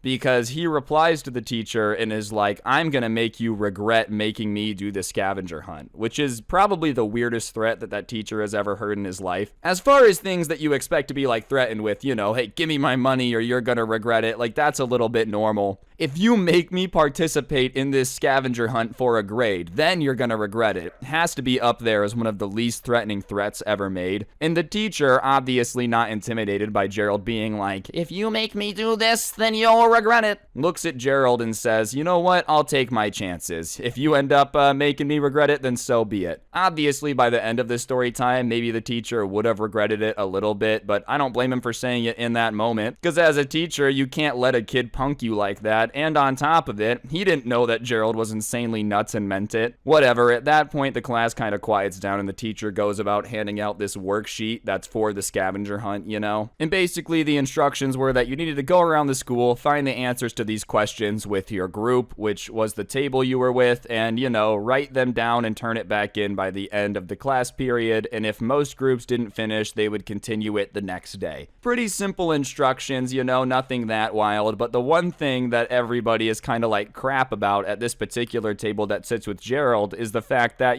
Gerald is now in their group and they have to do the scavenger hunt with him. Anyways, the subscriber is like, "All right, awesome. I'm in a group with Gerald. This is gonna suck because we're gonna have to go around and do this scavenger hunt that's for a grade, and he's just gonna complain the entire time." And before they even have a chance to talk about it, Gerald just starts going off about how they're gonna have to do it on their own because he's not gonna help them. He thinks this is a stupid assignment, so, even though he's in their group, he's not going to help, blah, blah, blah, blah, blah. And the subscriber in his mind is like, this is exactly why I was not stoked about being in a group with Gerald, as I knew he was gonna do this. And so him and the rest of the group are kind of like, "All right, Gerald, that's fine. You don't have to help us. That's okay, but we're not going to let you get credit for our work unless you help," Which to me is pretty standard. If you decide to opt out of the group project and not do anything, then we're just going to drop your name from the group project. You get a 0, we don't. But I guess in Gerald's mind, how dare they even suggest that? He was sitting at their table, so by default, it just meant that he instantly had to get credit for all the work that he was protesting doing. What? What? Just because I don't want to do it means that I don't deserve the credit for it? Are you serious? Like, I thought this was a teamwork thing. You guys would really do a teammate that bad? I mean, I don't know if he's self-aware enough, but the words, just because I don't want to do it means I don't deserve the credit, came out of his mouth. It's like, I mean, kinda. Anyways, he's kind of going off about how, like, he deserves to get credit for it, even if he doesn't help because he's sitting there. And one of the other people at the table interrupts him and says, listen, what you said earlier, that's exactly what we mean. If we're going to do all the work, you don't get any of the credit. That seems fair to everybody here but you, which everybody else kind of agreed on. And Gerald was like, you guys agree with him about this? And they both individually were like, yeah, I think it's insane that you expect us to do all the work and you to get all the credit when you're not going to do anything. That's insane. That's just not how this little game is played, big dog. You got to at least try to help with the group project. Maybe you take the man in the van status. You know how every superhero has the man in the van leading him on the map? Maybe that's your position on the scavenger hunt. But yeah, you got to do something, you know? And when they tell him that, like, he's not going to get any credit unless he does the work, dude, Gerald's face just contorts into some, like, the look of someone who just smelled something horrible. Imagine you just found out that, like, rotting eggs have been in your fridge for a month via scent. Like, you're smelling it for the first time, just disgust. You just found out grandpa's a con artist. You're just sad. And, you know, Gerald, after, like, making the stink face, starts to talk about, well, I'll have you know that the idea of working and walking around the school doesn't really make me comfortable, so I'd really prefer if you guys did all the work. Because, you know, it would just really, really not be nice of you guys to put me in a position where I'd be uncomfortable, right? You know, oh yeah, does the idea of walking around the school and working make you uncomfortable so you can't do it? At that point, the subscriber is getting annoyed, so he looks at Gerald and he's like, yeah, it doesn't make me comfortable either. Do you really feel like I want to be running around the school doing a scavenger hunt? Sometimes you just got to do a scavenger hunt that you don't want to do, man. And if you don't want to do it, that's fine. I guess that is your choice, but then you got to take the 0. Like, I'm not going to do all the work for you, Gerald. You fought with the teacher. He's making you do it. We're going to make you do it too. There's no way that you're going to get credit for this unless you come help. And so the subscriber kind of yells at him for a little bit, something along those lines, everything I just said. And Gerald starts to go on an unhinged rant about how the subscriber and the teacher have to be in cahoots to make him angry today and make him embarrass himself, which is hilarious to me, dude. Imagine the teacher walking up to the subscriber who sent this to me before class, and they're like, all right, you know, we all know that Gerald hates scavenger hunts. Like, the mere mention of a scavenger hunt makes him want to punch a baby. So let's just troll him and make him do a scavenger hunt. Like, I don't think the teacher thought that far ahead. It's not normal for people to hate scavenger hunts with such a passion. Regardless, the subscriber tells him, like, Gerald, there's no conspiracy going on here, all right? Me and the teacher didn't meet up and talk about how to make you angry. All that I'm saying is that I don't want to do all your work because you're too lazy to do it. It's annoying, you know? Like, no amount of you saying you don't want to do the scavenger hunt is going to make us do it and then put your name on it. Quit being lazy and just decide to do it. And obviously, that's all this boils down to, is him being lazy, right? He just doesn't want to go do the scavenger hunt. But Gerald can't take that. No.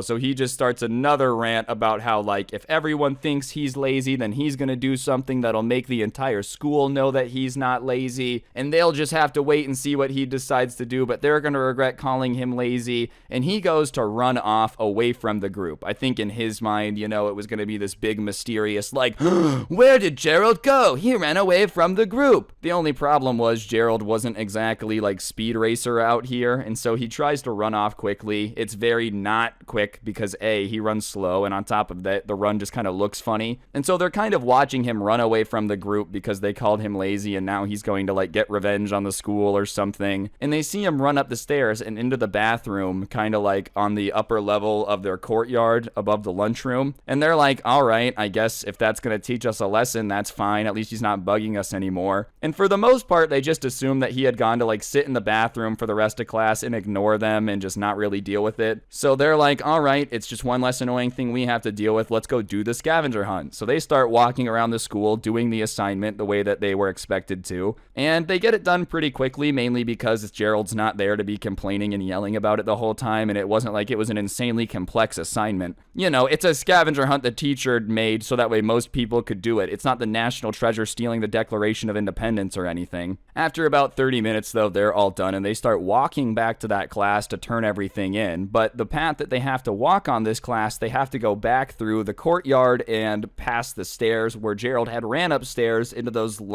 bathrooms above the lunchroom. And so that's just like part of their path. So they're walking back kind of kind of talking about the assignment. And like I said, the way it's laid out, this is going to start to be important. It's basically like a courtyard layout. So there's 2 sets of stairs on either end of the courtyard going up. And on either end of the top of those stairs are bathrooms, and underneath one bathroom's the lunchroom, and underneath one bathroom on the other side's the gymnasium. Well, they come around the corner and they look at the stairs above the lunchroom, and when they do, they just see water pouring down those stairs, almost like somebody put a hose at the top to just keep it running. And so obviously they're kind of like, whoa, what's going on? Why does it look like the courtyard is starting to flood? And as they start to pay closer attention, that's when they start to like hear the noise as well from the other side of the courtyard. And as they start to pay attention to the noise, they start looking as well, and they see janitors up like by the doors of the bathroom banging on it, saying, open up, turn off the water, you're flooding the school, you know? And like they start to walk over to get a closer look, as you do, obviously, whenever there's just a situation like this going on.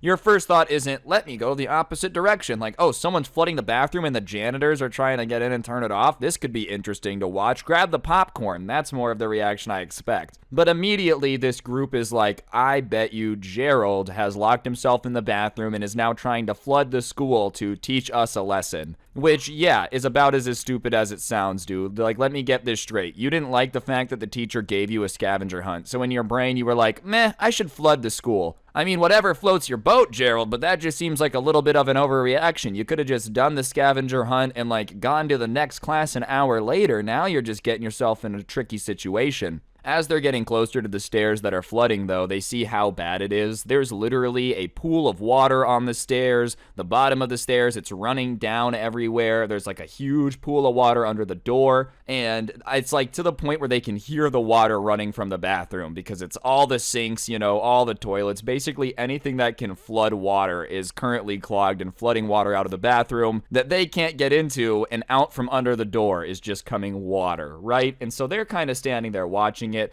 and the janitors are trying to get in. And now that they're a little bit closer, they can hear Gerald on the other side of the door laughing like a maniac, being like, I'm not gonna turn off the water. And the janitor's trying to reason with him, like, no, please turn off the water, everything's flooding. And he's like giggling at the fact that everything is flooding, saying he's not gonna turn off the water. Honestly, man, some pure evil villain moment. Like, this had to have been Gerald's Joker moment, you know? Like, he didn't get his homework done for free, so he had to flood the school instead. When the janitors are begging you to please stop because they're gonna have to like clean up a flooded school, you just start laughing at them for thinking that you were going to stop. Like, that is some straight up Joker moment situation right there. Y'all thought the Joker movie was intense, you know? Just wait for the Gerald version. Every actor that does the Joker tries to go all like method actor. There's no method acting here. Gerald just is the Joker, dude. Anyways, I really love just imagining the thought process. Like, he really was just had to have sat there for a moment and decided that flooding school was a good idea. Which I just don't really understand how you come to that conclusion, dude. Like, okay, you ran away from the group of people you're supposed to do the project with because they don't want to do your work. You're going to teach them a lesson or whatever. You ran into the bathroom. So that's the last time that the subscriber saw him up until this point, right? So after that, he walked into the bathroom and said, man, nobody's gonna do my homework for me. I have to do this stupid scavenger hunt. I hate everything. Life is the worst. Why does nobody want to do all my homework for me? Why can't they just do it? This is ridiculous. I hate it here. And then while he was having that little rant to himself, he looked up, like saw himself in the mirror, right? And straight up out of a cartoon, like the angel and devil popped up on his shoulder. The angel, come on, just do the work. It's a scavenger hunt. It's not that bad. It could be worse. You could be sitting in a classroom, you know? Just consider the fact that the teacher put in this hard work to organize it for you, and maybe just do it. And he's like, shut up. That angel, that's stupid. No, I don't want to listen to that. The devil on the other shoulder, though, is like, you remember Christmas time? Do you remember Home Alone? Do you remember the Wet Bandits? How about we flood the school to teach everyone a lesson about making us do scavenger hunts? And then, like, you know, instead of saying, no, that's ridiculous, decided that that really was the best course of action and he might as well just go through with it, dude. He had to have been inspired by Home Alone, right? Like, how else do you come up with the idea to flood a building to piss people off? You know, it has to have come from a movie of some sort, and that's the only one I can think of where this is what the bad guys do, is flood stuff. I'm sure there is other movies, like, I'm making a joke, but honestly, man, I just love the idea of him sitting there in the bathroom like, no, you're right, this is a good idea. If I flood the school, that'll teach everybody not to mess with me and make me do a scavenger hunt ever again. Alright guys, I'm gonna interrupt the video for just 1 second. I'm going ahead and posting all my story times the day after they're posted on YouTube, on this show, on Spotify. I'm gonna go ahead and put the link at the top of the description, but if you want to listen offline, you know, or just without gameplay, I'm keeping this one super updated, so like I said, link in the top of the description if you want to listen offline. I'd appreciate it, thanks. I just don't really understand what his plan was, because like, alright, even if hypothetically that teaches everybody not to ever give you a scavenger hunt again, like, you did just flood your own school, you know, like, oh, I hate scavenger hunts so much, I better destroy my school. Big brain, 500 IQ play, punish yourself because of a scavenger hunt. Regardless though, you know, they're watching this like eyes wide open because Gerald's just straight up acting like the Joker, vibing, doing his thing.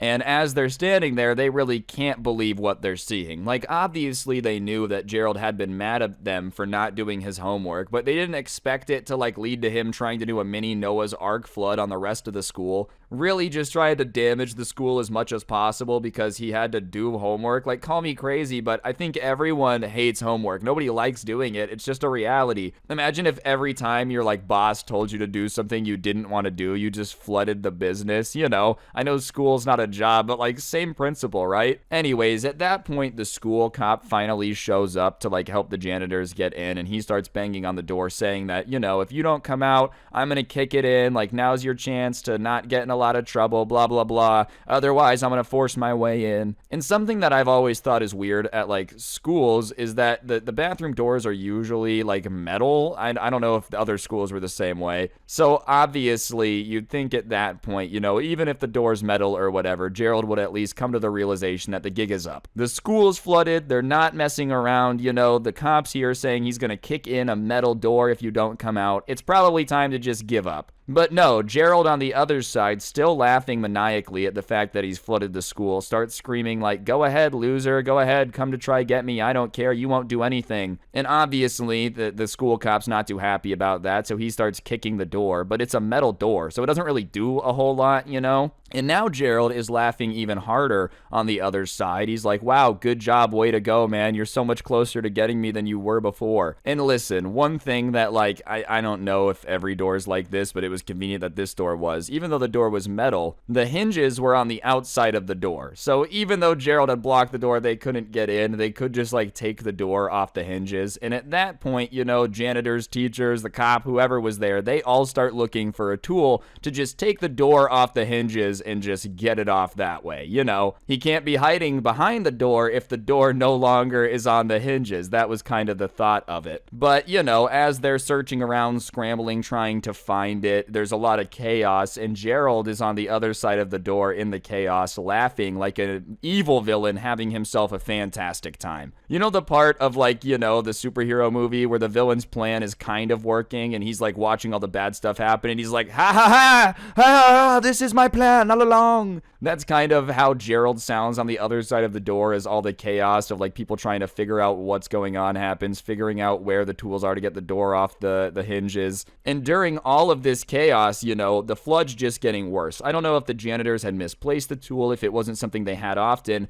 but it takes about 15 minutes for the teachers to end up getting back with the tool to take the door off the hinges. And in that amount of time, an insane amount of water continues to flood down the stairs and flood the school. Because like I said, he had clogged all the toilets and kept flushing them. He had all the sinks clogged and just kept pressing the buttons. There's literally water pouring down the stairs, and like the teachers are running around trying not to slip and fall, looking for everything they need to fix this. Seriously, I feel like the water flow at one point was so much that it was described as like the potential ninth wonder of the world, you know, just a magnificent waterfall in the middle of nowhere falling. Wow, nature is incredible. Only difference is, except like, you know, most waterfalls are from nature, this one's just from some crazy kid smacking the sink button every 15 seconds. Anyways, finally the teachers teachers manage to get like the hinges off, and they all storm in there, like the school cop, the janitors, and they're stomping in there, and you can like hear the splashes of their feet when they go in because it's just flooded, And as they go into the bathroom and go around the corner, the group that was watching them can't see exactly what's going on, right? But what they do hear is Gerald laughing maniacally and all the adults screaming like, "Get him!" and then a bunch of what sounds like someone trying to grab somebody. And out of the bathroom comes Gerald, dude, which is obviously not what they're expecting. All the angry adults went in to capture him, and out comes Gerald. And so Gerald runs out of the bathroom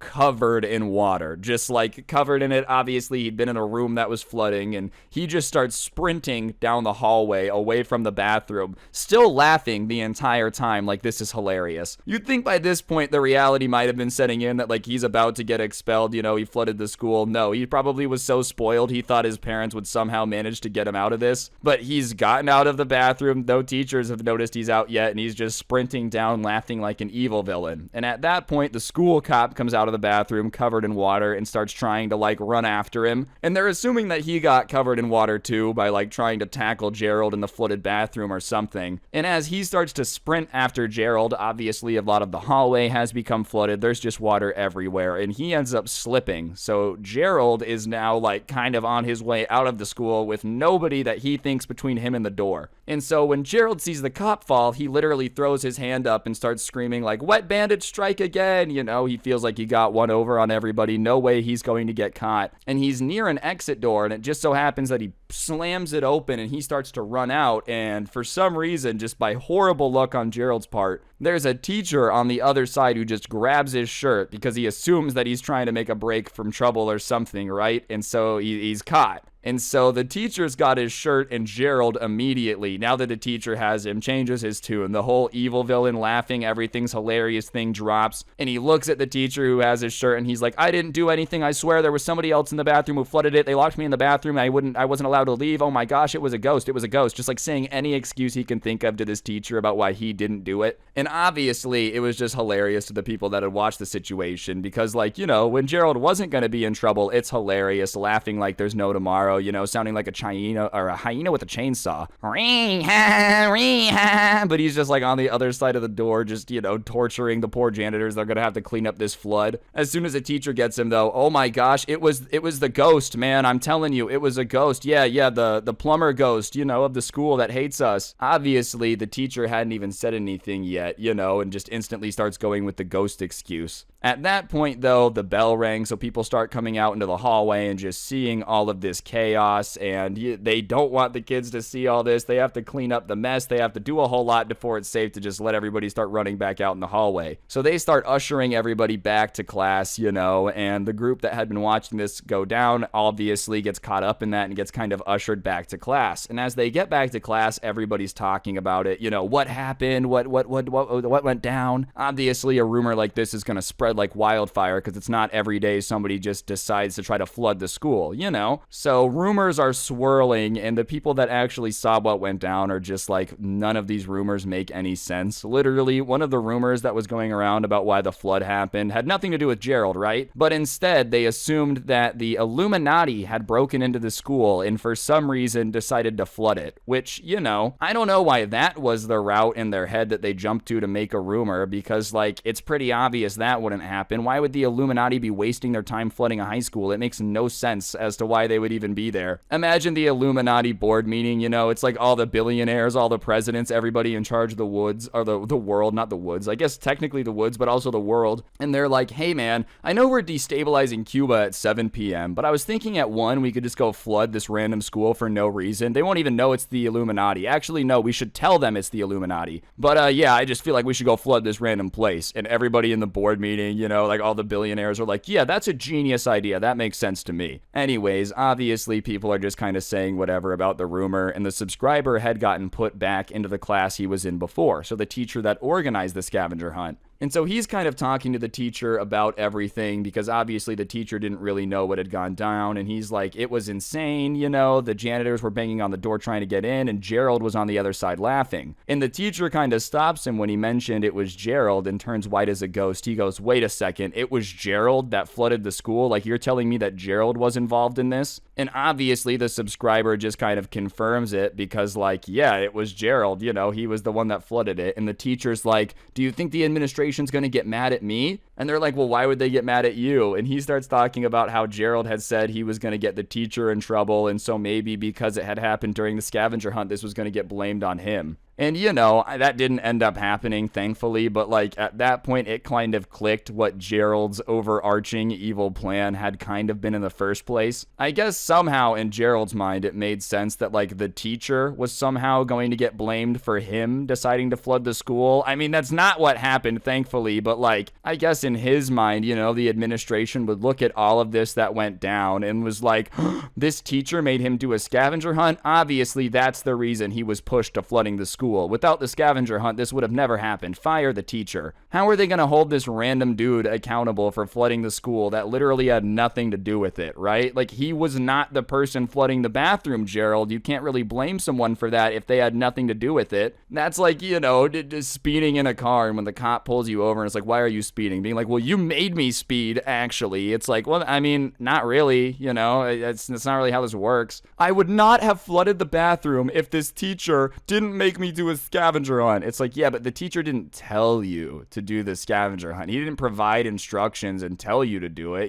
Good one, Gerald. Like, how is the teacher gonna get in trouble, dude? They literally caught Gerald flooding everything. How would that have been the teacher's fault unless he literally gave him instructions on how to do it? Anyways, obviously it backfired. Teacher didn't end up getting in trouble for Gerald's shenanigans. However, Gerald did end up getting expelled, which, I mean, I can't really say I'm surprised, dude. You kind of leave him with no choice when you flood the entire school, and then when they're like, hey, please let us in to stop flooding the school, you just laugh at them and make fun of them. And for like an hour, they have to go get tools to rip the door off the hinges. Yeah, you're probably gonna get expelled. Like, I don't really know what the message they're sending to the school would be if he just showed back up on school like Monday. Everybody there is like, oh, I can basically start a riot and nothing will happen. That's lit. Even though they did end up getting rid of him, it didn't change the fact that, like, kids ended up making memes about this, which obviously they're going to, bro. If someone floods your school, it's going to become a joke at the school. Whenever teachers would give, like, too much homework or anything, an anonymous letter would be written to the teacher about how, like, if they didn't stop, the school was going to flood and blah, blah, blah, blah, blah. And the teachers wouldn't stop giving homework off of that. Like, don't get it wrong. The notes didn't do anything, but, it was just kind of the type of shenanigans people would get up to afterwards. And honestly, man, Gerald did become like a little bit of a folk villain. I won't say folk hero because people weren't like, yo, that Gerald guy was lit. But people would be like, remember when Gerald flooded the school? That was crazy. Overall, I just thought this was some next level spoiled kid behavior. Flooding a school instead of doing homework or a scavenger hunt is like a pretty much the largest aversion to work I've ever heard of. You have to basically think work is the most evil thing ever existed to decide that like flooding the school is somehow a better alternative to just doing the homework. And all of this over a scavenger hunt, like one of the most fun things you could possibly get assigned that still work. Imagine what he would have done if it was a Scantron test, dude. He probably would have tried to burn it down instead. Like a real test would have absolutely melted his brain, man. No reason to get mad at this type of easy work. I do say, though, the teacher who caught him by accident, just grabbed his shirt, probably did feel like a secret agent for a pretty long time afterwards. Like he had just wiggled from the hands of justice, and there he was. Perfect timing to catch him right before he escaped. Gary the geometry teacher, national hero, baby. That's what we need more of, Gary the geometry teacher. Anyways, other than that, they only had one staircase at the school for about a month. Obviously, the other one had flooded, had a bunch of water damage, and it took about a month for them to fix it. But,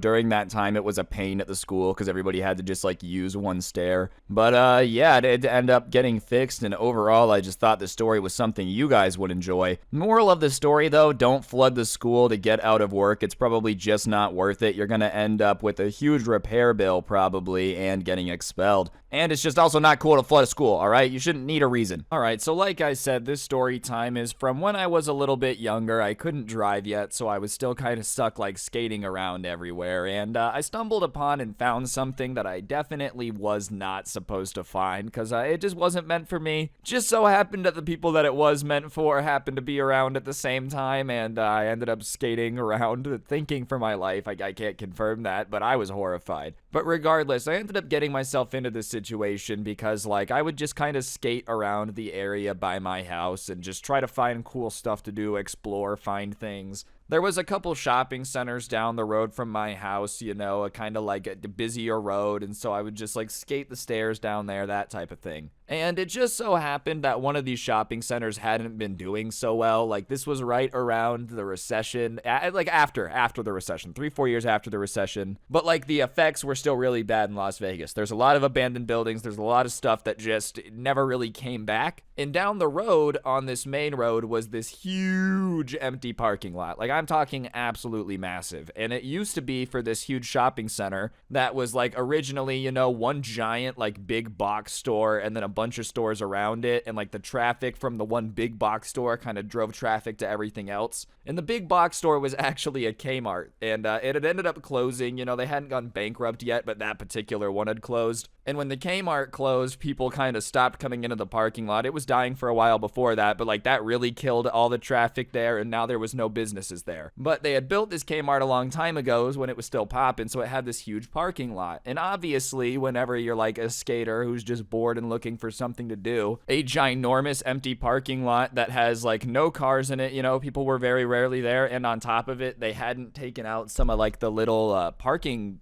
blocks like where you can't go any further, so we would butter those up and just kind of skate on them. And it was just a pretty little perfect spot to practice tricks and be left alone. I didn't have to worry about cars. I didn't have to worry about anyone being around me. I would just like listen to music and goof off, right? And I really didn't think anything of it very often. In fact, I would skate there like pretty much every day, especially in the winter because the parking lot still had lights on. So it would get dark at like 5 p.m., but I could still skate there till 7 because there was lights. Anyways, one night it was already dark because it was a winter night. It's like 7 p.m., so the sun's down, and I was there skating, and I had set my water bottle on this light pole. And the way the light poles were, it was like a concrete cylinder and then the light pole coming out of it. But there was like this little box that you could kind of shimmy up the pole and put stuff in. And I didn't even think about it. I had just put my water bottle on the concrete circle, like at the base of this light. So I'm just kind of doing my thing skating. And I have my headphones in, but I was kind of aware of my surroundings, obviously. You don't just want to not know what's going on. And as I'm skating, I noticed like 2 cars pull around the back of this old Kmart and kind of pull over to me. And they're kind of watching from far enough away where I like don't feel unsafe, but close enough where I'm feeling weird. I can definitely tell that they're looking at me. Do you know what I mean? Like it's a very obvious feeling when somebody's staring at you. And on top of that, their headlights are shining, so I can't really see what they're doing. Like I can't confirm they're staring at me. It just feels like it, and I'm starting to get the heebie-jeebies. But you know, I don't know if it's like an undercover cop car. I don't want to take off, so I just kind of keep skating. And one of the cars pulls over to me very slowly, and as it pulls up, I like pick up my skateboard, and I'm like mall grabbing it with the trucks in my hand in case I have to swing the skateboard. And the window rolls down, and I'm obviously just like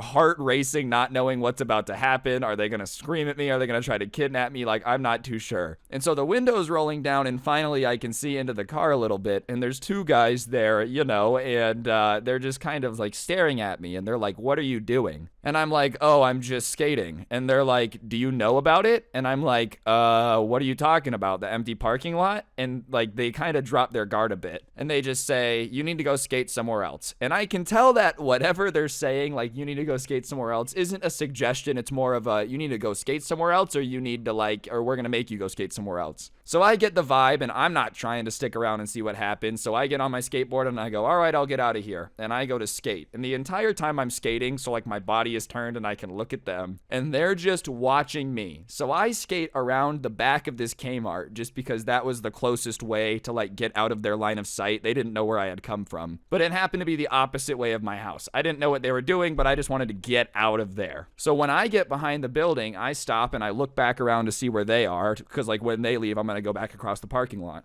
And they go over to the light pole, and this is when it gets weird. Like I said, they had that thing where you could like shimmy the part up the light pole, and there was a little space in there. And I see all these people get out of their cars, there's 5 of them, and they shimmy up the light pole, and there's 4 packages that are probably about, they're holding them in one hand, but there's 4 packages, and they give one to this guy, one to this guy, one to this guy, one to this guy. They get back in the car, and I'm not sure what they were doing in there, but they're just kind of sitting there in the car near this light pole. And it's at that moment that I realized that my light pole was a dead drop, which is just really sketchy. Basically, for those of you that don't know what a dead drop is, it's this place where like you're gonna leave something, right? Like you leave your your like shoe in this hidden spot and tell someone to go grab it in 3 hours when you're not there anymore. But whatever they had put in the light pole was wrapped up in a brown paper bag, and the people didn't want me around when they grabbed it. I'm not trying to stick around and find out, right? Like I don't want to be involved at all. Literally 0%. I want nothing to do with this.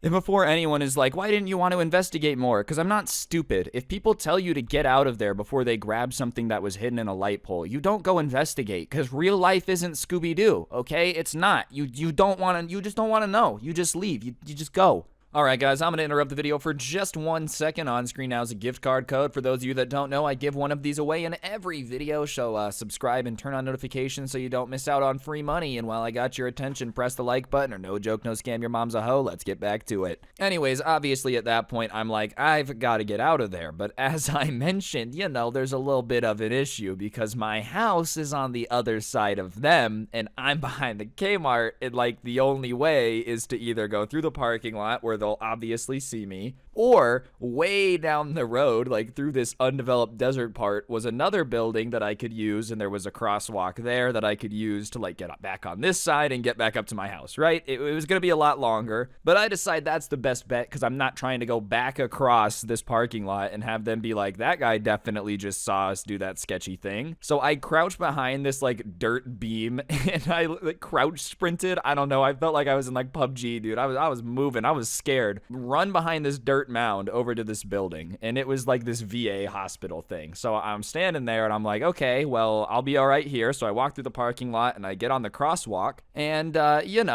get in the parking lot, and as I'm walking across, I decide to like look around and see if they're still in the parking lot, because if they're gone now, I don't really have to be as on alert. But of course I look, and they're still there. So now I'm like, awesome, I have to be careful crossing the road, like being careful that they don't see me when they're leaving. So I go through this parking lot, and I get back on the main road. I cross the street, and I start skating back towards my house. And the way it worked is I was back on the side of the road that I needed to be on in terms of like being north, right? Going north to south. But I still needed to cross another road west, right? Like I still needed to go to my left over a main road. And so on this last main road that I needed to cross, there happened to be a crosswalk. And I pressed the button because I can't cross right now. There was cars going. I would have been froggered. And of course, right when the light turns red, they pull up, and I'm walking across, and they see me and I see them. And I don't know if I had like the Home Alone moment, when he's at the stop sign and they pull up and his eyes get all wide and he's like, or what, or if they just recognized me, but like they definitely recognized me and I recognized them. And I don't know if they wanted to scare me or what, but they honk the horn. And at that point, I'm like, ah, crap. So I pick up my skateboard and I just start running. I know people are like, why didn't you skate? I was going uphill at this point. So I'm like, I just gotta go. So I'm running, and the like entrance to the neighborhood is pretty far up the road. But I happen to know there was this friend that like I didn't know incredibly well. I had been to his house once or twice that had a house along the road, right? And so if I could jump that wall and get in the backyard, I knew the house owner. So as I'm running to it, like I'm sprinting, I hear the light turn green, and I hear tires squealing turning, and I don't look back at all. I don't like know if they're right behind me. I don't know how close they are, but I just hear tires squealing and a car coming. And so I throw my skateboard over and I jump the wall, like I'm shimmying up the wall. I probably looked like a little rat. I can't even lie. I probably looked like Ratatouille trying to find a hiding place. And I get over the wall and I hide in the backyard, and they had this like shed. So I go into the shed and I'm just like bundled up on my hands and knees, curled up, just peeking out of this little crack in the door, trying to make sure nobody's there. And honestly, like, I didn't hear or see any cars while I was hiding in the shed. I don't know if it even was their tires that squealed. Like I said, I didn't look back. For all I know, I could have just been insanely paranoid. But, like, obviously, they had just honked at me. I heard tires squeal, and I wasn't taking chances, bro. I was trying to get over that wall. After about, like, 30 minutes of sitting there, though, I decided to go home. So, like, I slowly skated home. I was in my neighborhood, and I get back, and my mom's like, hey, I know you usually say that you skate in the Kmart parking lot at night. I drove by there after your brother's soccer game, and we didn't see you. So, like, where were you? And obviously, I'm not trying to tell her what's going on because, like, I don't know. I didn't want my parents to make me not able to, like, go skate anywhere. So I just tell her, oh, you know, I took another way home that takes a little bit longer, you know, so maybe that's why you didn't see me. I was on my way home. And I don't know if I was out of breath or she could just tell that, like, I had just had so much adrenaline running through my veins. I probably could have fought an elephant, but, like, she just kept pressing me. And obviously, after a while, I ended up caving in, and I was like, all right, so don't be scared. And I kind of told her their story,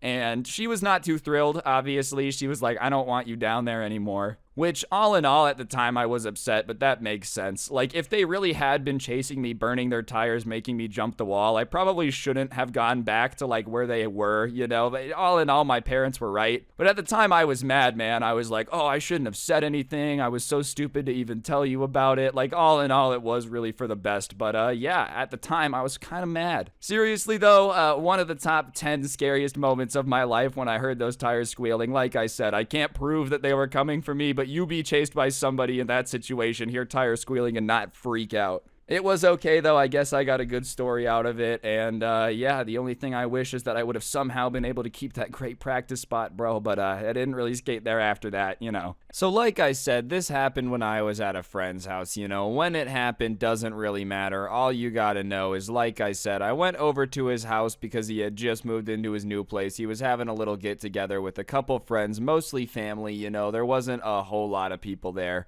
Just enough to the point where, like, you could walk into a room, have a conversation, go into another room, talk to a different group of people. Like, just enough to be at that point, but not much bigger than that. So, regardless, I was just kind of walking around with a plate of food, talking to people. And I was talking to his family members, and they were kind of asking what I do, and I was kind of explaining it to them. And they were like, oh, you should meet your friend's nephew, who's 12. He's, like, super, super into Minecraft. And obviously, I don't really, like, you know a whole bunch about Minecraft. I've played it about as much as every other gamer had. It's not like my channel is super Minecraft focused or anything, but whatever. I was like, oh, that's cool. And they were like, yeah, you know, and they just kind of stared at me. And I knew something was weird because, like, they pointed out that his nephew was over there. And when I walk up to him and just said, hey, you know, just to try to, like, start a conversation because no one was talking to him, his mom looks over at me and says, oh, yeah, you can try to talk to him all you want, but he doesn't really do the talking thing. And, you know, I get it. You know, some people just don't like social situations, but it was just kind of weird the way that she said it. So I must have looked confused. There must have been a weird look on my face. Because she started to explain that for the last month or so, he had become increasingly convinced that he was actually a cat. And about 2 weeks ago, he had just stopped talking and was now only communicating by, like, meowing, hissing, or scratching people. So, dude was actually living his life as a feline. You know, it would have been one of those, like, TLC shows where they're like, my strain's obsession is pretending to be a cat. And regardless, I guess he must have been paying enough attention to overhear his mom explaining to me how he thinks he's a cat because he looks over at us and at that moment goes, like hisses at us like a cat and then crawls away on all fours out of the room. And honestly, I did not know how to react in that situation. It's not every day somebody's like, oh yeah, that dude thinks he's an animal, and then they hiss at you and crawl out of the room. I was kind of like, all right, well, that's weird. I'm not going to lie. You know, that was not what I was expecting. But obviously, I'm not going to say anything. I'm going to act normal, considering that his family's right there. It's not like now's the time to be like, dude, what is up with your nephew? Why is he thinking he's a cat? Regardless, like I said, I'm not really saying too much. I'm just kind of keeping my mouth shut, but in my mind, I'm thinking about how weird that entire interaction was. And what was weirder to me was the fact that nobody said anything about how weird it was. They just like all acted like it was normal. Listen, I understand that sometimes 12-year-olds have a hyperactive imagination, but I would hope that if I was acting like a cat for a month straight, somebody in my family would have said something and been like, dude, what are you doing? The fact that everybody just kept going about their business eating barbecue like it was a perfectly normal occurrence for him to hiss at somebody and then crawl out of the room definitely threw me off. So whatever, I was kind of talking to my friend whose house party it was, and I was mentioning something about his cousin kind of like acting like a cat, right? And I wasn't saying anything mean about it, I was just kind of talking to him about it, and he said, watch this. And we like walked into a room where his cousin was, and he just kind of started loudly talking about Minecraft.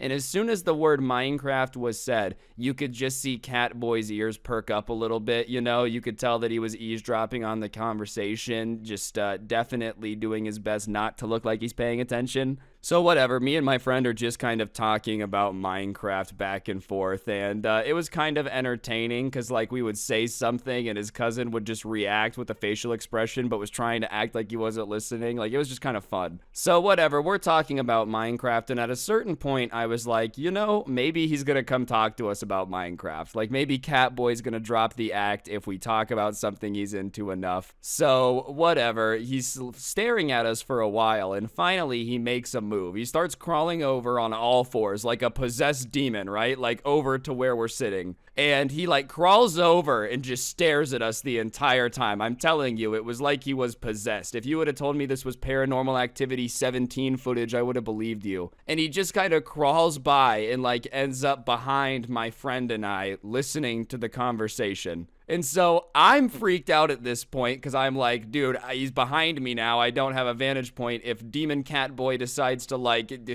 I don't know, eat a human, then like, I can't block him. He's behind me now. So we just kind of keep talking about Minecraft, but the hairs on my neck are standing up because I just don't like the vibe of like, I can feel him staring at me, but I can't look. And finally he growls something. And I realize he's saying something, and he growls it again, and he's like, what do you know about Minecraft? Like, that's what he says, except it was more of a growl. I can't even do it right. And at this point, I've straight up got the heebie-jeebies, all right? This kid is acting like he's possessed, dude. I've seen enough scary movies to know how this usually goes down, like a ghost is gonna start slamming doors and stuff. No, thank you. And on top of it, the fact that the only thing he said other than hissing like a cat is, what do you know about Minecraft? Possessed like a demon does not really help the overall vibe, I don't think he's actually possessed, but it wasn't like I was feeling great about the situation. So I just tried to calmly say something that I thought would be good in this situation. I said, oh, I know a little bit about Minecraft, I've been playing since the beta. I'm pretty old, just trying to make a joke about how like I've been playing for a while. And my thought was this kid really likes Minecraft, so he's gonna think that like playing during the beta is kind of cool. I don't know, I just assumed that would be the reaction. But instead, all the demon act, like the cat hissing, everything dropped, and he just started screaming, "You did not play in the beta!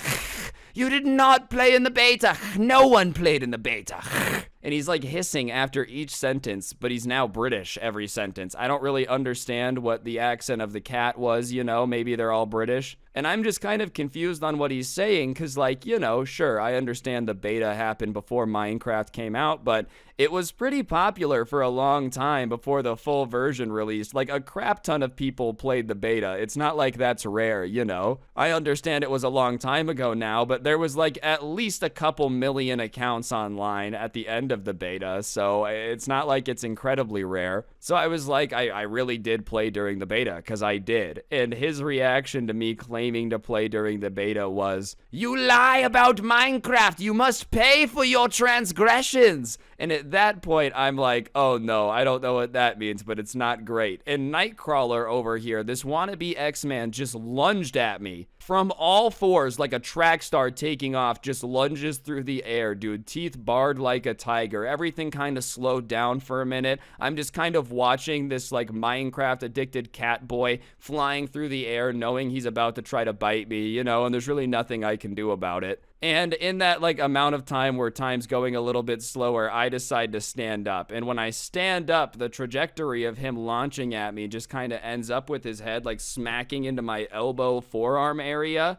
And, I guess that was all he needed, because the next thing I feel is just teeth clamping down on my forearm as this kid bites down after launching onto me from like this hunting position. So at this point, I am literally just like a little bit in shock. Obviously, I feel him bite me, but it's not like I expected this to happen. This kid has literally bit into my arm for saying that I played the Minecraft beta. And I wasn't even making it up, dude. Like, I legitimately did. Not that this matters at all, but I'm just super confused on why I'm getting attacked in this situation, because I didn't do anything. But sure enough, there's a very real person biting my arm. So I am just standing here, and finally, I come to a little bit, and I decide that I'm just gonna yell something. So I look at my friend, and I'm like, get it off me. And he's looking at his nephew that is now attached to my arm and is like, what are you doing? Why are you biting him? We're both just insanely confused on what happened. And I guess we must have been yelling pretty loudly, because the next thing I know is like hearing a bunch of people come into the room, and it's all the adults from the other room. So it's,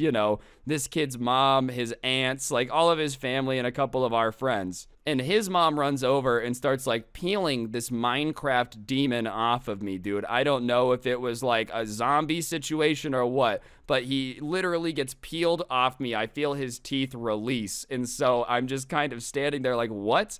And at that point, my friend's mom is like, are you okay? And are you okay? And I'm like, I don't even know. I haven't even looked at my arm yet. So I look down at my arm, and I'm kind of like surprised what I see. I thought it was going to be worse. I mean, I was bleeding a little bit, don't get it wrong. But considering this dude literally flew through the air and bit into my arm, I was expecting to have like, a little chunk of flesh dangling or something. I'm not going to lie. Like maybe a little bit of a Shark Week moment. It was just feeling like that in my head. I had a couple little marks where like his teeth had poked through the skin, but nothing too bad. But there was definitely teeth marks. You could tell someone had bitten me, and I was like, I've never been attacked by a demon before, this is a first. And honestly, I was just kind of in shock at that moment, but this is a stupid fear to admit out loud. One of my first thoughts was like, what if he has venom? Only because I know humans don't have venom, but humans also aren't supposed to think that they're cats and be running around lunging and attacking people that played Minecraft at different times than them, So just for a split second, I'm not proud of it, but I definitely was like, maybe he's got a poison of some type. Thankfully, my logical brain kicked back in and was like, all right, there's no way the human is poisonous. But I'm just saying, if he thinks he's a cat, he's roaming around acting like one, who knows what type of cleaning products he's eaten. Maybe he's like combined some different things in his mouth that together like create the bacteria for the bubonic plague. I'm not trying to take my chances. This is the type of person that runs around biting people. It's not like logic and understanding is at the forefront of anything in this situation. So whatever, the kid's peeled off me. His mom is talking to me, or my friend's mom. His mom has the demon child, and they're all kind of telling him to calm down and asking what happened. And so I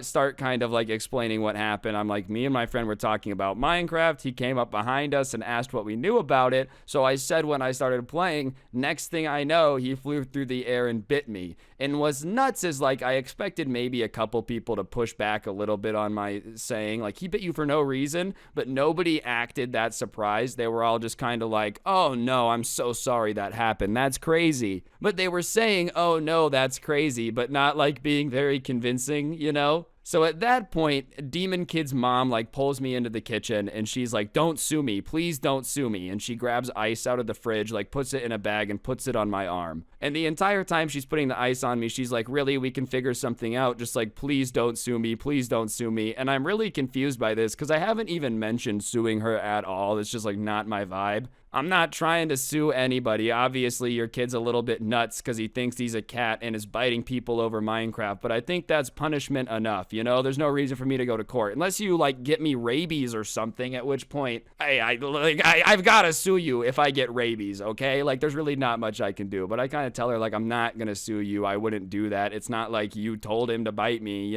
It's not like I walked into my friend's house for the barbecue and they were like, eat him now! Like, that's just not what happened. So she kind of looks relieved, and she's like, well, that's great because the last person that he bit wanted to sue us for it. And she says that like it's a pretty normal sentence to say, like we should just graze over it. And she kind of keeps talking, and my brain takes a second to catch it. And I'm like, wait a second, what did you just say? Like, can you say that one more time? And she goes, yeah, well, the last person that he bit wanted to sue us for the bite. So I just wanted to make sure that wasn't something that you were, trying to do. Like, please don't sue us. And I'm trying to stay calm. And so I'm like, oh, this isn't a one-time thing? Like, that's what I say out loud. But in my head, I'm like, last person he bit? You're telling me that this is a consistent problem? Like the patch notes for this dude is just part of it was like, oh, he just started biting people like crazy. I'm just saying, I was definitely feeling a little bit different after that. At first, I'm like, oh, this dude's just nuts. What's going on? But now I'm coming to find out that he's got a pattern of just biting people. What is going on? And his mom's like, well, you're the third person that he's bit like this. And so she kind of adjusts the ice and she's like, but we're going to figure it out. And honestly, I can't believe what I'm hearing. Cause you bite one person and never do it again. You learned your lesson. You bite two people and do it again. I don't understand. If I'm the third person you're biting over Minecraft, I feel like you just kind of have to like accept the fact that you don't have a kid, you have a canine. Like, let's be honest here. And so I kind of make a joke to his mom. I'm like, well, if he's going to be biting people that often and he's bitten 3 people by now, you might want to put him on a leash or something. And I was only half joking, I'm just saying if your kid's running around biting people, it might not be a bad idea to get one of those backpacks that has the leash built in. I'm normally against people having it, but if your kid's biting people, you might not have a choice. And maybe even a leash isn't enough, dude. We might have to go muzzle if it's like reaching to the point where, if he's only thought he's a cat for a month and he's bitten 3 people, that's almost 1 a week. That's not great odds. And I was like half kidding, and his mom's like, well, you try to control someone that genuinely thinks they're a cat. It's awful. And I did feel a little bit bad for her. I don't know what I would do in that situation. I don't know how you end up in a situation where you think you're a cat in the first place. It's just all messy. So, yeah, I'm kind of like, oh, it's okay. And she leaves the kitchen, so I'm just kind of standing there with this ice on this bite mark. And I start to think about why I got bitten. And I'm really confused because I'm like, I didn't threaten him or anything. All I said was that I played Minecraft during the beta, which I really don't understand why that was so unbelievable. Like, truthfully, like I said, I don't know exactly how many people played the Minecraft beta, but I know everyone in my school played it for sure. I was not, an outlier for playing Minecraft at the time. So I didn't realize that it was so rare that I might be getting like a rabies shot over it, Either way, after that, when I tried to like go back and rejoin the festivities, the vibes were kind of off, which I get. Obviously things were kind of weird, so I bounced out pretty early. No one wants to hang out with the guy that might be a potential zombie, like what's the person? Patient Z, like the first person to get infected with the zombie virus. No one wants to hang out with that guy, and for at least 48 hours after I was bitten, I was curious if I was going to turn into a zombie or not. I'm very glad I didn't. Saved y'all from the apocalypse. You're welcome. Anyways, overall, the friend's still a good guy. I definitely won't be hanging at his house anytime soon, though, and especially not if there's a family barbecue. I'm just going to avoid that at all odds, and I would recommend if you don't want rabies doing the same. I am. Today I've got a story time that a friend actually told me about how one time he was like going over to a classmate's house to work on a group project, but they ended up giving him the wrong address, and he was in some stranger's kitchen when they came down and were like, what are you doing in my house? Regardless, I just thought this story was a little bit of a funny situation nobody should ever have to find themselves in, so I figured I would share it with y'all. So without further ado, let's go. Alright, so this takes place when my friend was a junior in high school. He had just gotten his license and could drive, and because of that, whenever there was a group project or anything, usually he would be like, alright guys, we can meet up after school and work on it. I can drive people over to somebody's house and we can like get extra work done. He had just gotten his license, so he was excited to just be driving places and just be like,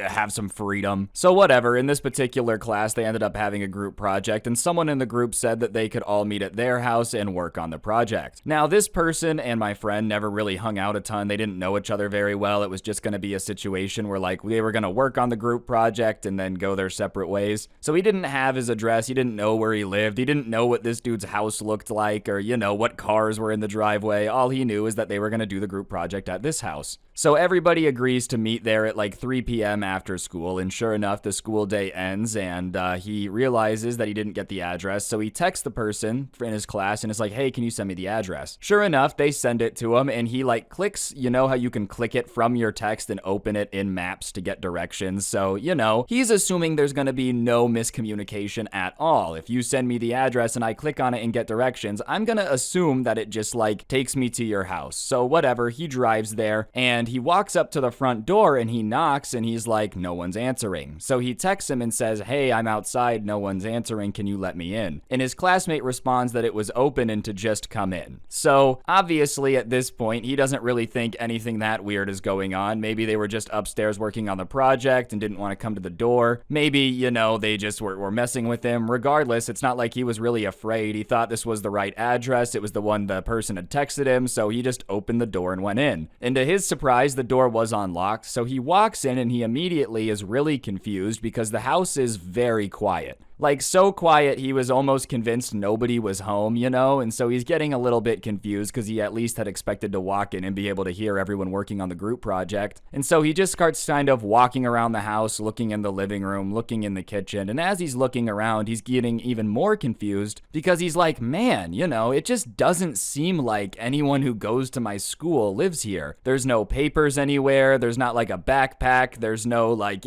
pictures of a family or anything. It's just like a bunch of pictures of this dude and his dog everywhere, and he's like, I don't know, maybe his dad just only likes pictures of himself, who knows? So whatever, he's just kind of doing his thing, waiting for somebody to come down and get him, and that's when he hears some footsteps coming down the stairs. And so obviously he kind of walks back into the front room where the stairs were to kind of see who it is, just to see if it's his classmate, you know, if they're sneaking down to mess with him or something. And when he comes around the corner and looks, he sees the guy who was in the pictures from the dog, or with the dog, you know, like the same guy whose house it is. And the guy looks at him and his eyes immediately just shoot really, really wide. And my friend doesn't think this is the wrong house, you know, doesn't realize what's going on. So he just goes, hey, I'm here for the group project, you know, where is everybody? And the guy just starts screaming, what are you doing in my house? What are you doing in my house? And my friend is insanely confused because he's like, what? No, I'm here for the group project. I'm here for the group project. And the guy's like, we don't have a group project. I don't have kids. What are you doing in my house? And at that point, my friend is looking around and he's like, oh my God, am I in the wrong house? Obviously, he didn't know where his classmate lived, so he's just like, I'm so sorry. And so he just runs back out the front door and slams it behind him and like goes to his car, gets in, drives around the corner, and pulls up the text to double check. Sure enough, when he scrolls back up and sees the address, he's like, all right, let me double check and put it into my maps just to make sure that I didn't go to the wrong address. And sure enough, it takes him right back to the house that he had just been inside of, you know? And at this point, when he comes back around the corner, the guy is now outside on the phone and he sees him in the car and he's like, you, and he rolls down the window. He's like, I did not mean to come into your house. I'm trying to look for my classmate's house. I'm here to do a group project. And he's like, why are you in my house? What were you doing in there? And he goes, listen, it sounds insane.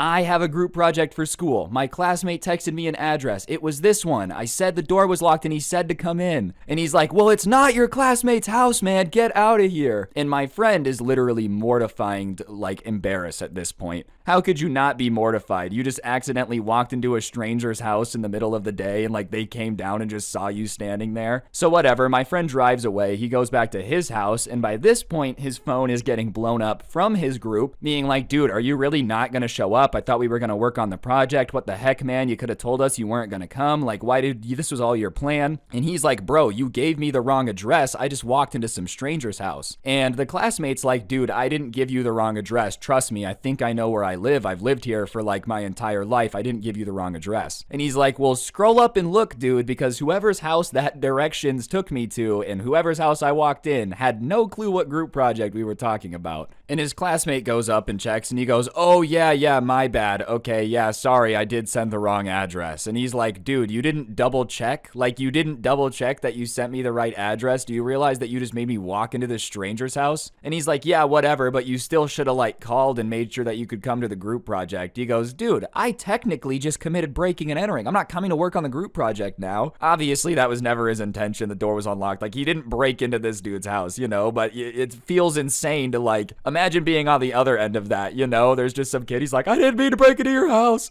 Obviously that's gonna freak out whoever was on the other side. So the classmates are getting annoyed that he doesn't want to come work on the project, and he's like, look, I already drove all the way over there, I already drove all the way home, I'm not going to like come over and do this project, I'm sorry. And his classmate's like, dude, whatever, it's not that big of a deal, like, so what, you walked into a stranger's house, it's not like it matters, we're almost done with it, but can you do the citations then? Like, fine, if you're not gonna come over and work on it, then you have to do the citations. And he's like, whatever, I'll do the citations, that's okay. So the next day he goes into school, and as he's walking down the hallway, the teacher that the group was for kind of pulls him aside and goes, hey, can I talk to you? And he goes in, and I guess the classmates had like emailed his teacher being all, he had blown off coming to work on the group project, and wasn't answering us when we were asking him where he was, and we just feel like it's unfair that he's gonna get a good grade if he didn't do any of the work. And he's just kind of flabbergasted because he thought that they had, at least settled it all over text and had kind of agreed that he was gonna do the citations. So he tells the teacher, he's like, look, I called, they told me to do the citations, so that's what I'm doing. And she's like, but why didn't you go? Like, you said you were gonna meet up with them and then you didn't. And he goes, it's an insane story, are you sure you want to know? And the teacher's like, yes. So he starts recounting this back to the teacher about, he got the text for the address, he put it in the GPS, drives up, door doesn't open, they say go in, he goes in, meets a stranger, blah, blah, blah, blah, blah. And the teacher is like, okay, yeah, I can understand why you didn't exactly go feel like doing a giant group project after that. And he's like, I know. And the teacher says that they had conveniently left that part out, they had just gone to her and tried to be all like, he just isn't gonna do any of the work. Which, to be fair and defend his classmates for a second, the story doesn't sound legit. Like, doesn't that sound like an excuse somebody would make up to not have to do the group project? It just so happened that my friend had legitimately walked into a stranger's house. So the teacher said, all right, here's what we're gonna do. Just because it seems like this group's a little bit of a mess, instead of you doing the citations, can you just do a project on your own? It doesn't have to be an insane presentation, just a PowerPoint about it, that way they feel better, you don't have to work with the group, and we don't have to worry about it. And he's like, yeah, that's fine with me. Obviously he wanted his grade, but he just really couldn't believe that they had gone to snitch on him and like try to get him in trouble when it was their fault for sending the wrong address. I'm just saying, if you tell everybody to meet at your house and then you're texting them the address, I feel like that's one of the things that you should double check. Like the casualness of, oh yeah, I did send the wrong address, my bad. But like, why are you also telling me to go inside if, I said I'm here? You think they would have looked out the door at some point? Like, they had to have realized he was at the wrong house when he said, oh, I'm outside, come get me, and he just wasn't outside. But nah, they just went straight to the teacher to try to get him to like fail the quarter instead, which, not very swag. Either way, it did end up working out. My friend got a good grade and he got a heck of a story out of it. I mean, it's not every day you end up accidentally walking into some dude's house, and if anything, he's very lucky that the dude was just screaming at him to get out of his house and not like, blap blap. Because let's be honest, I feel like if most people walked into just a stranger in their kitchen who started being like, hi, I'm here for the group project, they would feel like it's just some Craigslist dude trying to rob them. Anyways, guys, I think that is going to do it for the video. I know this was a shorter one, but, made a lot of story times, got stuff going on, all that jazz. Not like everything can be a 45-minute banger. Alright, so the weather has been getting like a little bit better than it was a month ago, so I've been spending a little bit more time outside. And on this particular day, I was in the backyard throwing my dog the ball like over and over again, playing fetch. And, the backyards where I live aren't necessarily huge, so you're a little bit more aware of what your neighbors are doing. And the neighbor to my left was having a barbecue and playing some music, and, I could just know it was there. It wasn't crazy distracting or like overly loud. Seriously, I would be honest if I thought it was an insane out of control party. Obviously, I knew music was playing because I was outside and they were playing music outside, but it wasn't like, it was a big deal or insanely loud. In fact, if I was in my house, I probably couldn't even have heard it. And on top of it, it was like, 11 a.m., noon on a weekend, so people are probably going to be in their backyard doing stuff. There's not really a reason to get mad about it. However, the person on my left has another neighbor on either side of them, like they're sandwiched between me and this other dude that I'm going to call Baldy. And Baldy, I guess, had an issue with the music because as I'm in the backyard throwing the ball, I hear some yelling coming from what sounds like the left of me. Turn that racket off. I don't know why you're playing that garbage. You need to turn it down. You're interrupting my weekend. Do you have any idea what time it is? Da da da da da. And I turn around to look and see where it's coming from because I don't know if it's like the person at a party yelling at me or what's happening. And when I look, I can't really see anyone in my neighbor's yard because the walls are tall enough where you can't see like a normal height person. But what I do see is on the yard other to them. So Baldy's house, I see this dude's bald head and like the top of his body over the top of the wall yelling down. And so I don't know what he's standing on, probably like a milk crate or something, but he's literally got his head over the fence in their yard yelling at them to turn that down. And I can't see the people that he's yelling at, like I can't see my neighbor, but I hear them being like, dude, what are you doing? Quit leaning over the wall. You're halfway in my yard. Get out of here. It's none of your business what I'm doing in my backyard. I'm not going to turn it down. Which, listen, all right, if your neighbor comes over and nicely asks you to turn it down, it's one thing. But if they start like half jumping your wall into your backyard demanding you turn it down, yeah, I'd probably be like, get out of here, you crazy old man. No. And listen, it really was none of his business. Like I said, music was playing, but it wasn't like it was so loud I couldn't hear myself think. In fact, if you're in the house, you probably wouldn't be able to hear it unless you had the window open. But whatever, I guess he ends up taking that in the most disrespectful way possible. It's like in his mind, this is a vacuum, them saying a disrespectful thing like, old man, get out of here. Yeah, that would be rude, but you gotta remember that you are the bald old man leaning in their backyard telling them to shut off their music. Like, that's probably gonna be their reaction. And so he takes it in the most disrespectful way possible, and he's still all I can really see. And I'm not kidding when I say I see his bald head starting to turn red. Like, that's how angry he is at this. And so I guess his response to that was to escalate it to violence, because he starts to threaten my neighbor, and he goes, if you say anything about me being an old man again, I'm gonna beat you in front of your family and embarrass you. Like, I'm gonna beat the crap out of you in front of your wife. And listen, you can't just go around saying that stuff, bro. Like, those are fighting words. I don't know. If you say that to anybody, they'd probably be willing to throw hands. Like, if some lady was there and said to his wife, like, if you keep talking like that, I'm gonna beat you up in front of your husband. Nah, the wife's throwing hands. And obviously, if you're the husband in that situation, he's like, I'm gonna beat you up in front of your family, you're probably throwing hands. You can't just roll around saying that to people. And I don't know if the neighbor thought that he was Mr. Tough Guy and like no one was gonna react to him at all, but obviously the neighbor wasn't just gonna eat that. So he replies and he's like, you're the one standing on a milk crate right now, leaning in my backyard telling me to shut up. If you're such a tough guy, how about you get over here and beat me up then if you want me to turn it off so bad? Like, if you want to take it there and get violent and threaten to beat me up in front of my family, then let's go. Get over here. You're the one on the milk crate, tough guy. Which, I guess is also a little bit of escalation, I can't lie. But yeah, I don't know, man. If somebody started being like, oh, I'm gonna beat you up in front of your family if you don't shut up, like,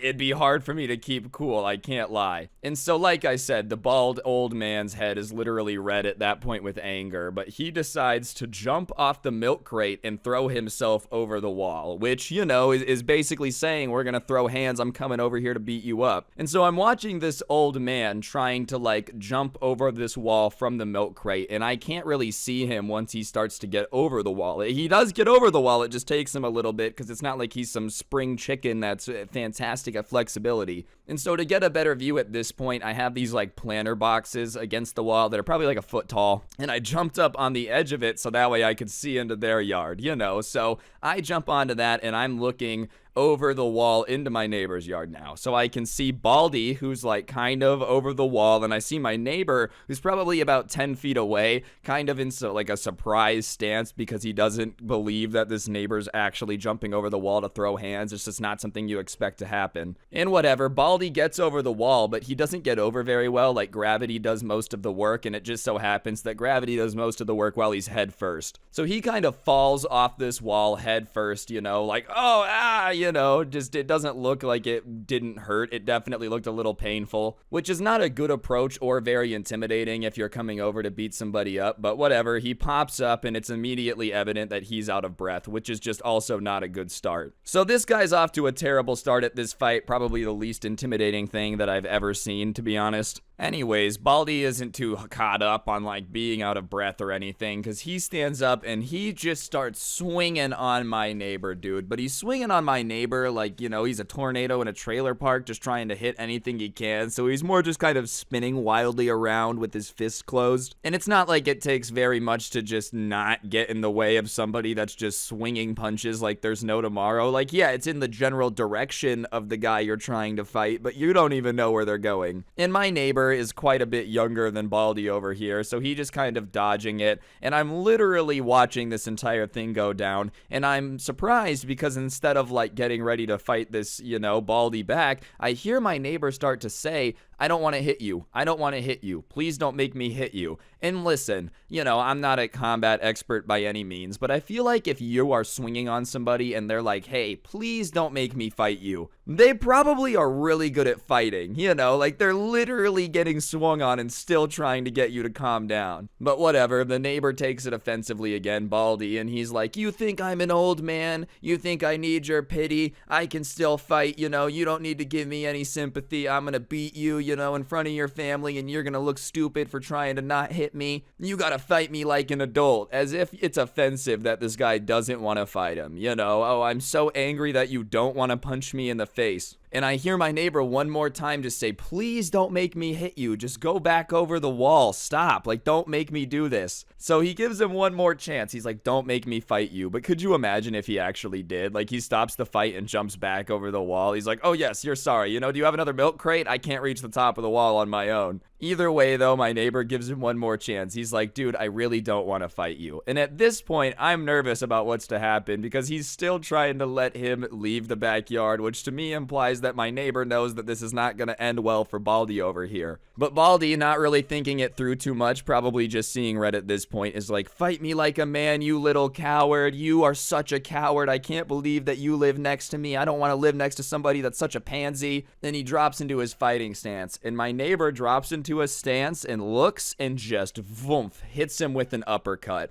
And I've seen a lot of fights in my time. I've been beat up a couple times. There's a lot of punches that I've seen where I've been like, wow, that was some power. And I'll be honest, I have no clue what type of experience my neighbor had, how many people he's fought before, but I can tell you that he uppercutted Baldy. Uppercutted, wow, I said that so weird. Uppercutted, sorry. He uppercuts Baldy, and he literally gets lifted off his feet. Like, this old man gets lifted off his feet and kind of dropped back, which to me is just absolutely bonkers. It would look like something out of a cartoon. I had never seen anything like that before. And I'm kind of in shock because I just watched this man get like Doctor Strange lifted out of his body, and my neighbor, instead of like continuing to fight him or being mad, walks over to Baldy immediately and is like, are you okay? Are you okay? Can I get you anything? My neighbor definitely did not want to have to lay that dude out. You could tell he felt horrible about it because he's literally checking on him after one punch. He knows that it's over. He's like, okay, are you okay? Are you okay? And I hear Baldy start to apologize, which I'm not gonna lie, makes me laugh a little bit because it's like, dude, 10 seconds ago you were jumping over the wall telling him you were gonna beat him up, and now he lands one punch and you're like, I'm so sorry. But anyways, he continues his apology. He's like, I shouldn't have come over the wall, you're right. I came into your backyard and said I was gonna fight you, and that was wrong. At least he's apologizing, I'll give him that. But I'll be honest, he was probably insanely embarrassed because he had started this fight, swore he was gonna, lay him out, and now not only did he get beat up, but like the guy who beat him up is having so much sympathy for him. He's like, can I get you some ice? Are you okay? So he helps up Baldy, and Baldy's like, are we good? Are we gonna have any issues? And the neighbor's like, if you're good, then I'm good. And Baldy's like, yeah, we're good. And he goes over and he starts trying to jump back over the wall, which to me is hilarious, man. Like, you just got laid out and you're still gonna try to jump over the wall, get your exercise in. I feel like getting knocked off your feet was exercise enough. You already got knocked out. It's already embarrassing enough. You might as well just ask if you can use his side gate at this point. What's he's gonna do? Think even less of you because you used the gate? Anyways, he's kind of struggling to jump over the wall, and for probably about 20 seconds, he's just kind of literally struggling to get his hands up there and get enough momentum to pull himself onto the wall, and it's pretty hard to watch. And finally, he gets back over there, and the entire time, my neighbor's just kind of standing there with his arms folded, watching him try to get over the wall, and he gets back over, and then Baldy once again is like, are we good? And my neighbor's like, yeah, we're good. If you're good, then we're good. And so he turns back around to talk to his family, but I guess when he turns around, he sees me standing on the planter box, which, all right, I'll admit, I probably could be considered snooping. I wasn't trying to snoop, man. Listen, if you heard your neighbors fighting, you'd probably want to watch it too. But when he sees me, instead of getting mad at me, being like, what are you looking at? He just kind of smiles at me. So I smile back and I wave because, I don't want a problem. And he goes, did you see all that? And I'm like, yeah, I did. And he's like, from the beginning? And I said, I saw him jump over the wall,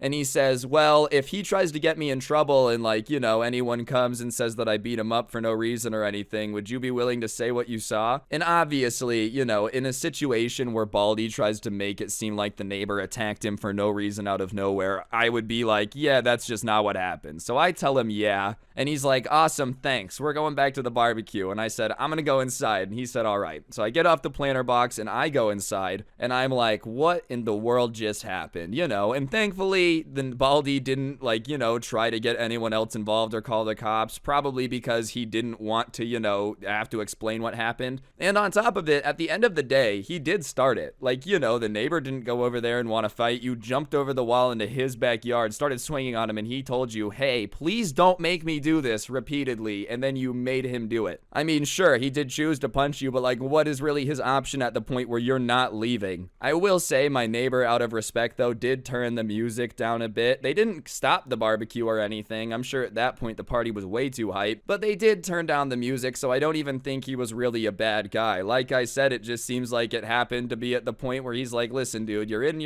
my backyard, you're threatening me, I'm gonna have to hit you, please don't make me do it. I just could not believe how adamant he was that he didn't want to fight. In my mind, that means he has to be like a secret karate master, or he's got to be trained in some type of combat, because those are the only types of dudes that I've ever known that will adamantly try to avoid a fight as much as humanly possible, because they're not afraid of fighting. They know they're gonna win. They just also know that the average person doesn't know what they're doing, so they don't want to have to fight them. And listen, I'm not a fighter, okay? Trust me, I'm not out here I don't want to have to fight you, don't make me do this. I don't know any kung fu or anything. I'm just saying general life advice. If you're about to fight somebody and they keep trying to let you escape, right? You keep disrespecting them and trying to be like, let's go, and they keep saying, nah, man, just go away, it's okay. Chances are they're trying to let you escape for a reason. If they weren't insanely confident that they could beat you up, no one would take that disrespect. But if they literally are like, bro, just walk away, take the chance to walk. That's my honest advice. I'm just saying. Trust me, you don't want to do this. You can leave now. You really don't want to end up having to fight the love child of Bruce Lee and Chuck Norris like Baldy did over here. I still can't believe how impressive that uppercut was, bro. Literally took him off of his feet, dude. It looked like when Doctor Strange hits somebody and they fall out of their body, but just as one motion, the entire body just did the whole boom thing and just straight onto his butt. And as for Baldy and other interactions and stuff, I don't know. I've never really interacted with him much. My only interactions that I've had with him is I know he's an angry, grumpy man, because every now and then I'll be checking the mail and see him outside or something, and I'll wave, just trying to be neighborly, and he'll just give me a dirty look. So I don't know. I wasn't really surprised he was angry about music being played, but what I can say is that you probably should be happier, because if you're going to be rolling around as angry as you are, starting fights as much as you are, you need to fight better or be happier. So yeah, moral of the story, I think my neighbor might legitimately be some type of undercover superhero. I know the Avenger project has come to an end, so maybe he's just kind of laying low over here. He definitely has some type of training for punching people, because my goodness, dude, he looked like a professional boxer fighting a kindergartner out there. Anyways, I would also say, moral of the story, don't try to fight people for no reason, and don't hop into people's backyards and start swinging on them, because at that point, I think they have the legal right to punch you in the face. Alright, so the person who sent this into me, I guess, worked at a frozen yogurt shop. I've never worked at one of those, but I could guess that working with the public in any capacity recently has not been insanely fun. And for the most part, working there was pretty chill. It wasn't like Karens were roaming in to get frozen yogurt on a daily basis. They tend to hate fun things, and froyo's on that list. That being said, him and his manager would just kind of goof off, help customers whenever they came in, and it was a pretty cool job. His manager that he worked with most often was this older 27-year-old dude named Jacob, who was pretty chill, just kind of managed the froyo store, went home, played video games, did his thing, minded his own business. And he was kind of notorious at the froyo store for being extremely hard to piss off.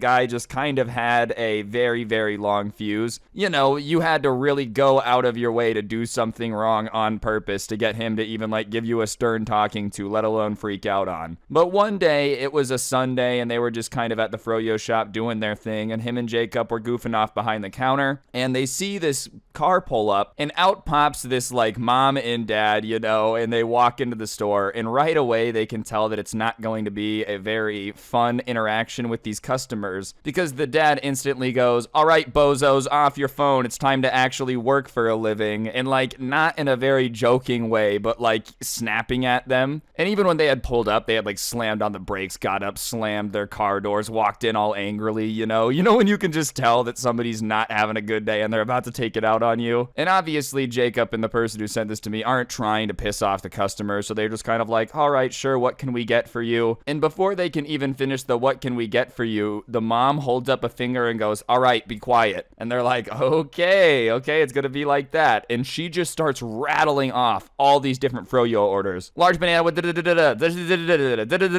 like insanely fast, to the point where they can't even put it on the register or write it down. So whatever, she goes on for like 45 seconds saying a bunch of frozen yogurt, and it's at this point like 25 cups of this stuff. Keep in mind, most of the time it's a self-serve yogurt place. It's not like they're the ones usually making it. So she kind of rattles it off and then looks at them, and they're kind of standing there confused. And she's like, "Well, let's go, get on it." And they're like, "This is self-serve yogurt." And they're like, "No, we don't like that."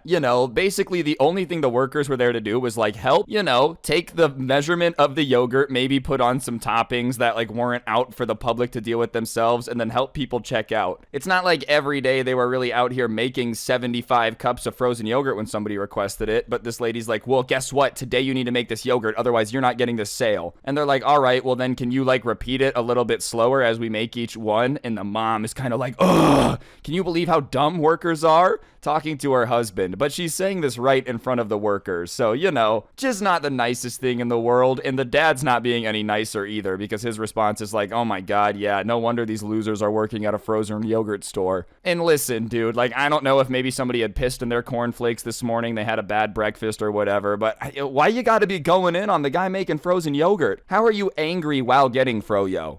Like you just say froyo angrily. Froyo! Like you can't even, I don't understand how you stay mad while getting frozen yogurt. Regardless, Jacob and the subscriber are just keeping their mouths shut, they're trying not to argue or fight back, and he looks over at Jacob and he sees that he's like kind of turning red a little bit, which is weird because, as I said, this dude's usually super chill. Obviously, I think anyone in this situation would be getting heated if somebody's like, "You're an idiot, you're a loser for working here, they're talking crap about you, acting like you don't exist." So whatever, he kind of starts like going out and making the yogurt, and they're just trying to get them out of there. But of course, the lady and the husband are like standing over their shoulders watching everything they do. And anytime, they don't like the pattern of the yogurt or anything, they're like, "Oh, nope, you messed up. Got to take a different one. Nope, I'm not paying for that." And obviously, Jacob and this other worker are getting annoyed because it's like, "We're not going to throw away this yogurt. It's self-serve. If you don't like how I'm serving your yogurt, then brilliant. You do it. That's the entire point of this place." So whatever, they're like just trying to get this done. And each time, they keep messing up, they keep making them throw away this yogurt. And finally, after like the fourth cup that they had quote unquote done wrong, and the dad was kind of like, "You need to throw that away," Jacob said, "No, you guys are taking this one. I'm not throwing it away." And the response to that from the dad was to grab the yogurt out of Jacob's hand, but Jacob like didn't let go of the yogurt. So the dad pulls harder and Jacob lets go, and the froyo just goes all over the dad. And obviously it's pretty funny, so the person who sent this to me laughs a little bit, and the mom at that point is like, "Oh my gosh, you're attacking my husband. What's wrong with you?" And Jacob's like, "No, I'm not attacking your husband. He just tried to grab the froyo out of my hands, but I don't feel like we want to serve you guys anymore." And they just start freaking out about how, he's allergic to dairy. Which, listen, man, okay, like if you're lactose intolerant, it happens. Obviously, people are out there like that. Why are you in a frozen yogurt store buying a bunch of frozen yogurt? And B, yeah, I don't understand how dairy allergies work, so I could be wrong. I'm pretty sure if you just like get ice cream on your shirt, you don't burst into flames and explode and start dying. Like, don't you have to ingest something you're allergic to? Maybe that's not how it works, but I don't understand how his allergic reaction is going to be caused by just getting it on his shirt. So whatever, they're just kind of freaking out, screaming, and at that point, Jacob's like, "You guys need to go. We're not serving you anymore." And there isn't really much communication going on because Karen's yelling, Jacob's yelling, the husband's yelling, everyone's yelling, It's like that scene in Anchorman where Brick walks in and he's like, "I don't know what we're yelling about? Everyone's just screaming. But finally, I guess the Karen realized that nobody was really listening to what was going on, because she picks up a couple of the cups that were like filled up already and just starts throwing them at the workers. And at that point, Jacob and the workers start like hiding behind the counter, right? And she's like, you guys are insane for not serving us. You just missed out on the biggest order that this store's ever seen.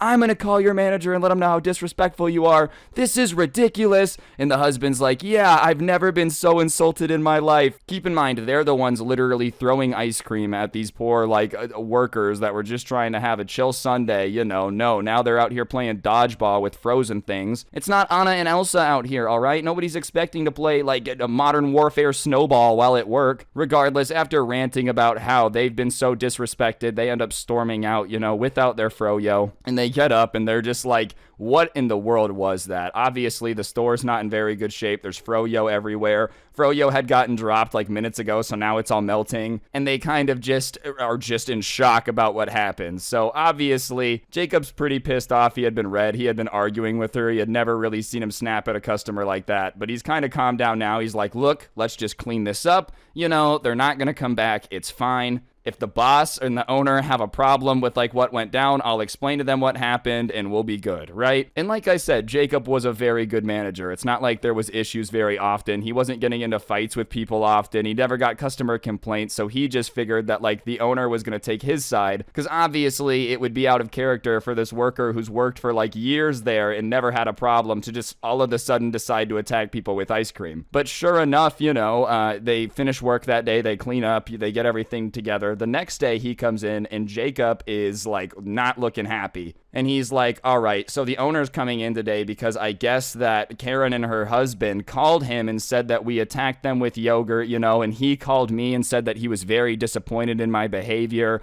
and that there's no reason that I should have done that. And the worker, the person who sent this to me is like, well, that's ridiculous because they were throwing ice cream at you. Like they came in and caused all the problems. You didn't do anything. And he's like, yeah, I tried to tell him that, but the owner of the froyo store just like kept yelling at me and saying I was wrong, and that my behavior was unacceptable. And he's coming today to talk about it. So I've decided that like if the owner gets here and isn't going to be a little bit on my side and realize that like I didn't do anything to make them throw froyo, then I quit. Like I'm just done, So obviously he's like, all right, well when he gets here, if you guys need some time to like talk, let me know. So about an hour later, the owner comes in and he's like, all right, Jacob, you ready to have a talk? And Jacob's like, yeah, let's go. So they go to this like back office room thing and they start talking. And obviously the subscriber who sent this to me is being a little nosy. He's over by the door trying to eavesdrop a little bit because he just wants to know what's going on. And he hears the boss go like, wait, can you explain to me what happened? And he hears Jacob start to explain that they were there minding this business when this lady rolled up all mad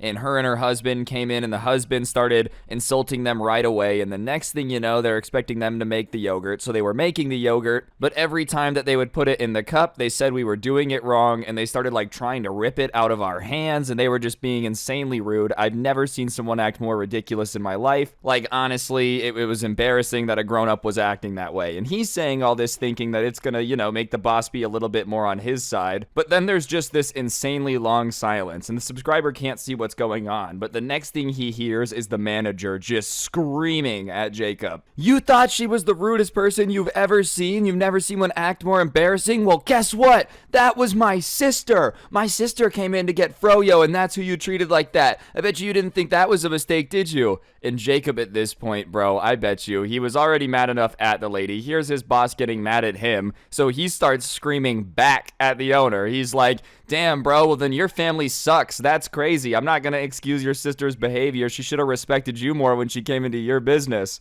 And the manager's like, how dare you tell me like, how to tell my sister how to act or how she should treat me. That's none of your business. You're the one who works at a froyo store. And Jacob's like, yeah, you're the guy who owns the froyo store. I guess that makes you a little bit better than me, but if I'm the guy actually doing all the work for your business, then it makes you lame too. And the manager's like, well, guess what, Jacob? You like to have this attitude and think think that you're so smart? Well, you're going to call my sister and you're going to apologize. Which, listen, man, this boss is just insanely out of pocket, dude. Just because someone is your family doesn't mean that they're like always going to act appropriately, right? And even then, I'm going to assume you have security cameras or something. You could probably go look at your sister throwing the froyo at them, you know? What, were they supposed to just let it happen when, like, because she's related to you and they didn't know that? Obviously, though, the manager was just not in the mood to be getting fact-checked at all. And even then, let's say that you're, like, really pissed, whatever, you're gonna let your sister come into your business and throw froyo all over the place. That's your prerogative, man. I guess nobody can really stop you.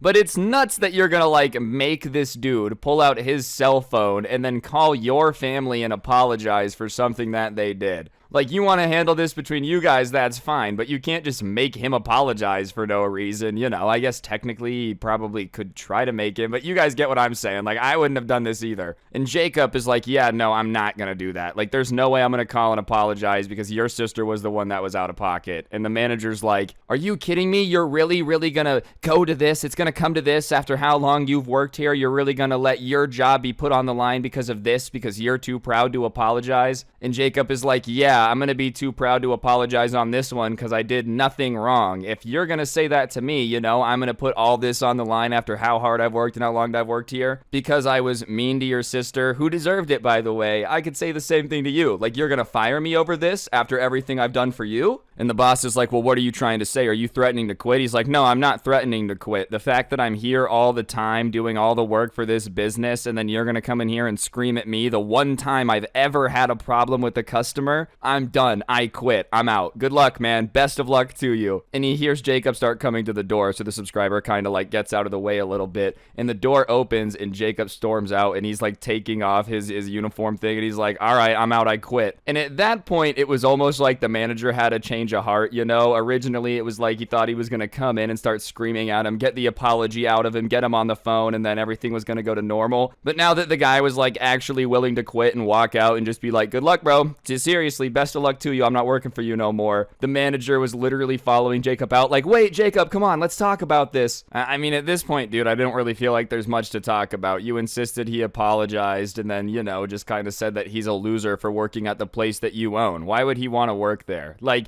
you know, you're not going to have his back, and then on top of it, you think that he's a loser because he works for you. Like, why would he want to keep working for somebody that has that much just like you suck in their veins for somebody that's working for them? You know, if somebody comes at your customer or your employee, sorry, related or not, it's your job to like maybe say, hey, don't treat my workers like that. Anyways, you know, Jacob's like, yeah, no, I'm done. And he's like, fine, you don't have to apologize. And he's like, okay, fine, then you apologize. And the manager is now in the hallway and they're standing in front of like the subscriber, right? And the boss goes, well, I can't say that. I can't apologize to you in front of him because then it's going to belittle my leadership, which is some of the worst leadership ever, bro. If apologizing is like something that you never do, if you never own up and admit you're wrong ever, then you're probably not very good at the leading thing because everybody is going to mess up, bro. Like, listen, is there anyone that's ever owned a business and never made a mistake? No, I think that's literally impossible to do, to always be perfect. But at the same time, dude, like sometimes you're going to mess up and you got to tell the people that you're leading if you're a boss that like, I messed up, okay? You know, so obviously at that point, Jacob's like, yeah, that's exactly what I'm talking about, bro. This is why I hate working for you and I'm done. I quit. And the manager looks at the subscriber at that point and is like, can you believe that Jacob's doing this to us? And the subscriber was also getting pretty fed up at that point, but really the only reason he had stayed at this job as long as he did is because Jacob was a cool manager. So he looks at the boss too and he's like, yeah, I can. And you know what? I quit too. And Jacob smiled. He's like, yo, you don't have to quit for me. And he's like, yeah, I know. And he quits too on the spot. And they were the only two people that were going to be like, you know, that day on shift. So the boss is like, well, if you guys are quitting and walking out today, then like, what am I supposed to do? And they were both like, yo, man, I don't know, call your sister. That's not really our problem. Like, good luck, we quit. And the boss starts yelling about how like, this is so unfair and he can't believe that they would just quit on the spot. And they were like, listen, man, like, what do you expect me to do, bro? You literally were gonna make me call and apologize to somebody that trashed your store and was screaming at us. Like, I'm just not gonna do that. Like, I don't want to work here anymore. It's nothing personal. I just literally have no desire to work for you ever again. And the boss is like, so you just expect me to be here all day by myself managing it? And they were like, yeah, you leave us alone all the time to deal with it, so it looks like you can finally figure it out. Which, all in all, listen, I'm not saying you should walk around quitting your job on the spot. If your boss has been good to you, you know, you just got a better job, it's probably the right thing to do to put in the 2-day notice. But I mean, if your boss is gonna just throw you out to dry like this, then by all means, dude. Oh well, you know, with the current job market, I feel like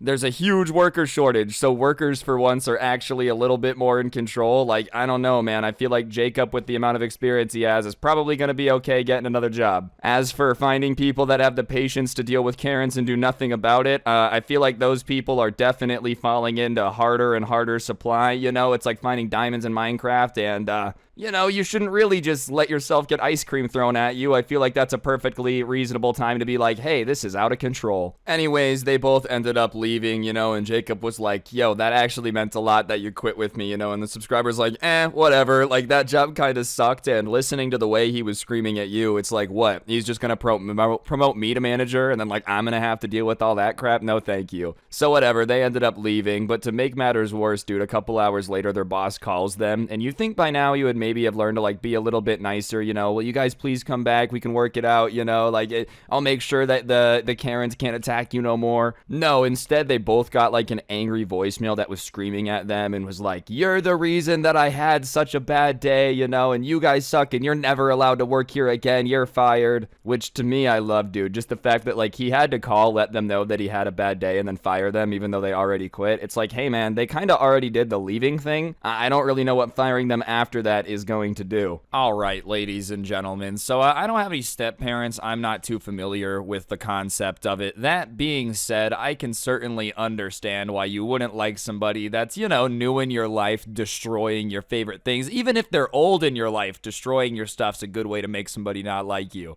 That being said, this story takes place when somebody sent it in to me. Their mom and dad had been, like, you know, apart for a little bit, and his mom had started dating this guy that was super obsessed with, like, discipline and hard work. And listen, there's nothing wrong with that. Like, if you don't have any discipline, you know, life's not really gonna go that well for you. If you have no work ethic, life's not gonna go that well for you. But this dude was strangely obsessed with it, to the point where, you know, he just figured if you weren't always earning a callus on your hand, you're pathetic. And obviously, this was not, like, the life this kid was used to beforehand. You know, he wasn't used to being, like, out in the yard helping cut down trees for 12 hours straight. It just wasn't something he was used to. So they kind of didn't see eye to eye. They disagreed on quite a bit. And one of the things that they would constantly fight on and disagree on was the fact that this kid played video games. And listen, I'm just letting you know, like, on the off chance any parents are watching this video, it's not insane for people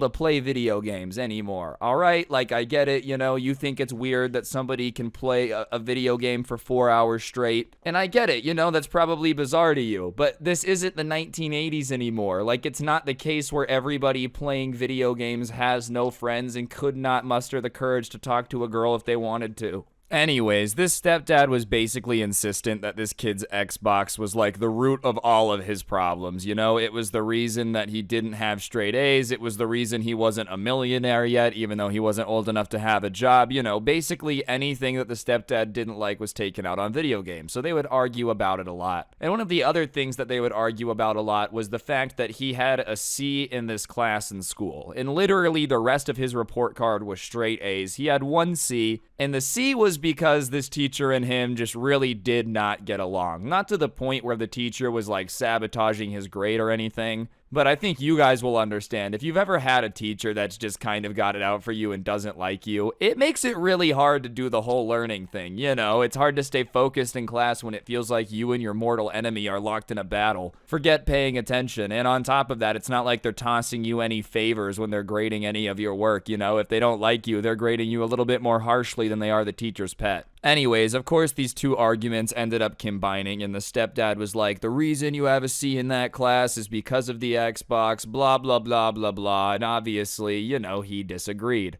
Well, one night they were having an argument about him having low grades, and he started saying how his grade point average, if you combined it all, still wasn't that bad. It was literally the only C he's ever gotten, which is probably a fair point. You know, like, fair enough. I guess if you have straight A's, a C throws things off a little bit. But if they've literally never had problems maintaining good grades before, and then all of the sudden struggle with one class, and they're like, whatever, I just don't really like it, me and the teacher don't get along. I feel like picking a fight about it every night at the dinner table is just a little bit unnecessary, you know? But they were fighting about it, and the stepdad said something about how it's the Xbox's fault he has a C in this class. And the kid just decided to respond something along the lines of, actually, it's this douche of a stepdad that I have that makes me have a C in this class. And listen, was that a little bit out of pocket? Absolutely. Was it also kind of funny? Absolutely. And I'll be honest, I bet you yelling at him every day probably has more of an impact on his grades than like the Xbox does.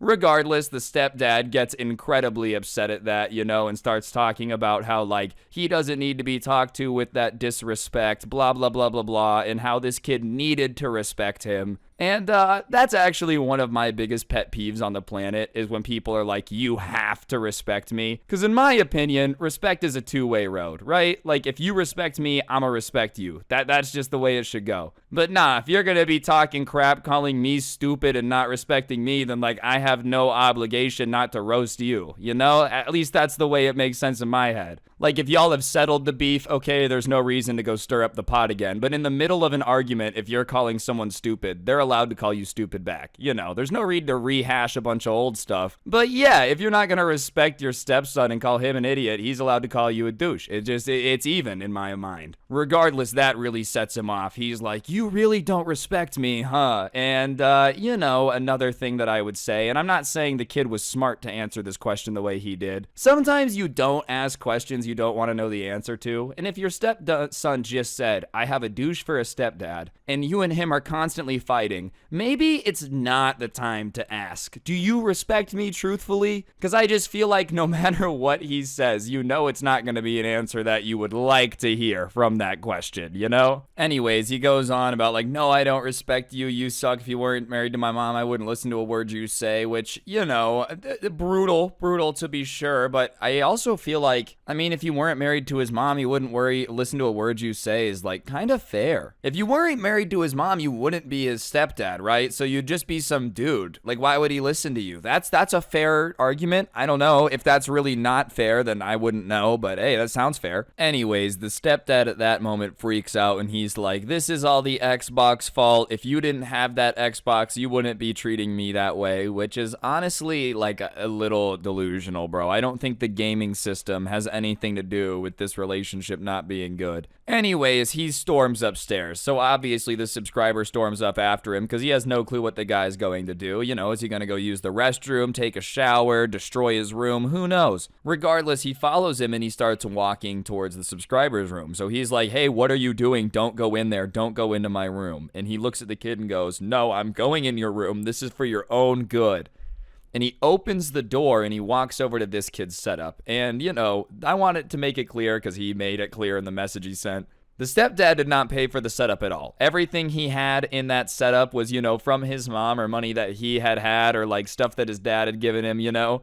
Even the Xbox. So the stepdad walks over to his setup and grabs the Xbox. And the way it was underneath one of his monitors, right? And he grabs it and just rips it off the desk, but he pulls it upward. So the monitor that was on top of the Xbox goes like flying off the back of the desk, and his desk wasn't up against the wall, so it falls off the desk and it breaks. And the Xbox, you know, is just in his hands, cords coming out of the wall, the whole thing. And he just grabs the cords and rips it out all angrily, you know? Like, you know, in a sci-fi movie when there's like the ship full of people cryogenically frozen for long-term travel, and like the guy's in there just unplugging everything all angrily. That's the way this dude is taking the power cords off the Xbox, bro. And so he finally has this Xbox in his hand, and the subscriber's yelling at him like, what are you doing? What are you doing? And his mom's there yelling like, put his Xbox back, because, you know, she knows this is not going to end well. And the stepdad's like, no, I'm not putting the Xbox back. This is the reason we're constantly fighting. If he doesn't want to respect me because of video games, then he's not going to play them. And he starts to walk back towards the stairs. And the way that this house was laid out is there was like this like walkway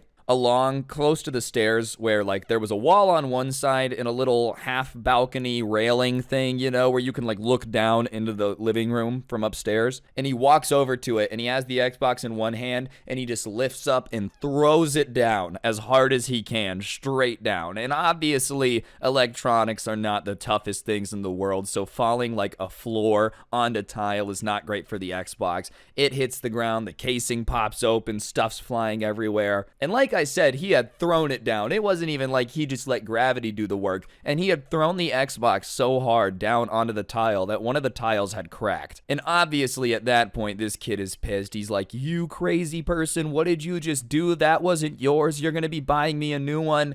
And even his mom is like, "Come on, you can't break his Xbox. What's wrong with you?" And the stepdad's like, "I guarantee you he's gonna start respecting me now that he doesn't have those stupid video games to go rely on." And obviously, at that point, he gets sent to his room. He closes the door and he's pissed, bro. Like, as you would be. And he hears the stepdad and his mom arguing in their room. And he's just like, this guy is an absolute douche, He is more affirmed in that belief than ever. I'm just saying, if somebody ever, like, really doesn't like you, really has beef with you, I feel like the worst possible thing you can do is go break a bunch of their stuff. I don't understand how that's gonna earn their respect or make you like you more, Like, oh, this thing that you love to do every day after school? Yeah, I destroyed it. You're gonna like me more now, right? No, I'm gonna go with probably not as the answer to that question. I've never really had anyone like out here trying to earn my respect destroying my Xbox, but I can assume that would put quite a damper on the situation. Anyways, eventually he hears them start arguing. He goes to bed. He wakes up the next day, goes downstairs, and usually his mom is the one to take him to school, and his stepdad's sitting there at the table, and he sees him and he just goes, "Where's my mom?" And he's like, "Oh, she went to work. I'm going to take you to school, though, because I just feel like we need to talk a little bit." And he looks at him and he's like, "No, I'm not going with you if you're driving to school. I'll walk." And he literally like has his backpack in his hand and just starts walking out the door. And his stepdad's like, "You can't walk to school." And he's like, "Yeah, I am. I'm not going anywhere with you." And he straight up walks out of his house, walks to school. It takes him like 45 minutes, but he gets there. He deals with school that day. He comes out, and usually his mom was there to pick him up from school. Sure enough, stepdad's there, and this time he's way more apologetic. He's like, "Look, I'm so sorry about last night. I got out of hand. I shouldn't have destroyed your Xbox. I'm gonna get you a new one. I'm gonna replace your monitor. Will you just talk to me?" And he's like, "Nope, I'm not going to talk to you, bro. Best of luck, I will appreciate you replacing my Xbox and my monitor, but we're not good, dude. We're not." And he just walked back home. He just didn't get a ride the other way either. And at this point, I think the stepdad's starting to realize, like, oh crap, this backfired. I thought getting rid of the Xbox was going to increase the respect, but really it just, made him not like me at all, which this is the reality of the situation. Are there times where people play too much video games? Absolutely. The way to go about that is, kind of have a conversation with them about how you've got to cut back a little bit. You don't run into their room and break something that means a lot to them and expect them to instantly be like, "You're right, and have earned my respect." If that was the case, then like imagine, trying to impress somebody, you just break into their house and smash their most prized possessions, and you're like, "Why are you not happy with me? I'm trying to impress you." Anyways, he gets home, and both of his parents are waiting there, and he looks at his mom and he goes, "I don't know why you keep having to, try to have him drive me to and bring me home from school. I don't like him, and until I get my stuff replaced and I have it in writing that he's not breaking any more stuff, I'm just not going to talk to him." And his stepdad's sitting right next to her and he goes, "You're not going to talk to me?" And he just doesn't acknowledge him and he goes straight upstairs, which, if you thought you weren't getting respect before, bro, now he's just straight up pretending you don't exist. If somebody puts you in foster's home for imaginary friends territory, that's how you know you crossed a line. Anyways, usually in these stories that get sent to me, the parent that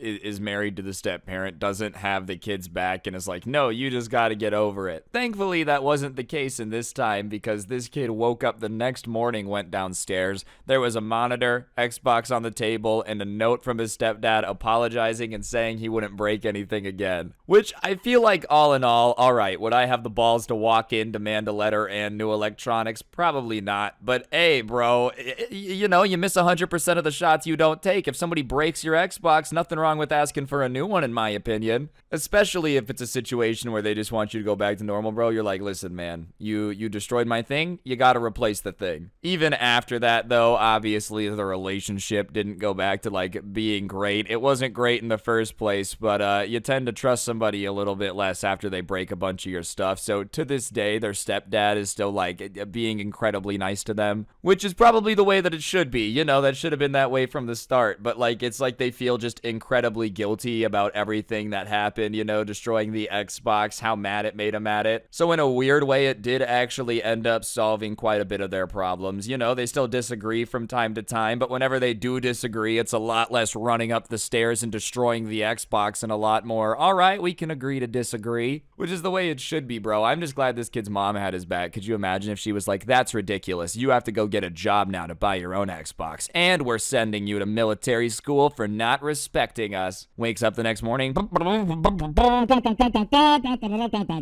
All the other kids at military school are like, yeah, my parents sent me here because they feel like I needed some discipline in my life after I committed Grand Theft Auto. He's like, yeah, my stepdad broke my Xbox and now I'm here. And they're like, wait, what? Is military school still a thing? Like, I feel like that was something that was genuinely a fear for mine when I was little, only because in the show Recess, they were always like, I don't want to go to military school. And before some Karen in the comments, it's like, you don't respect the troops, you're making fun of their school. No, I respect the troops. Military school and the military are not the same thing, okay? Like, real boot camp and military school, not the same. Anyways, guys, I think that's going to do it for the video. Hopefully you enjoyed it. If you did, I would really appreciate you taking a second to press the like button. Let me know in the comments section down below what you thought. And, of course, subscribe if you're new and turn on notifications. Alright, guys, so the person who sent this to me, I guess, was working at a frozen yogurt store. And they said it was usually really busy when they first got the job in the summer. But at this point, it's become really slow because they live in a place that has some pretty strong winters. And obviously, you know, whenever it's snowing outside, the last thing on people's mind can be frozen yogurt. So they had reduced their hours and they had like kind of cut back on the amount of workers that were there because it was just never really busy in the first place during the winter. Anyways, one day this lady comes in and is like, do you have frozen yogurt? Keep in mind the name of this place literally has frozen yogurt in it. So, you know, the subscriber is like, yes, we do, ma'am. How can I help you? And, you know, she starts being like, good, I'm going to take a look around before I let you know what I need, you know? And he's like, all right, whatever. And she starts to look around the restaurants. And one of the other things that, like, they had done earlier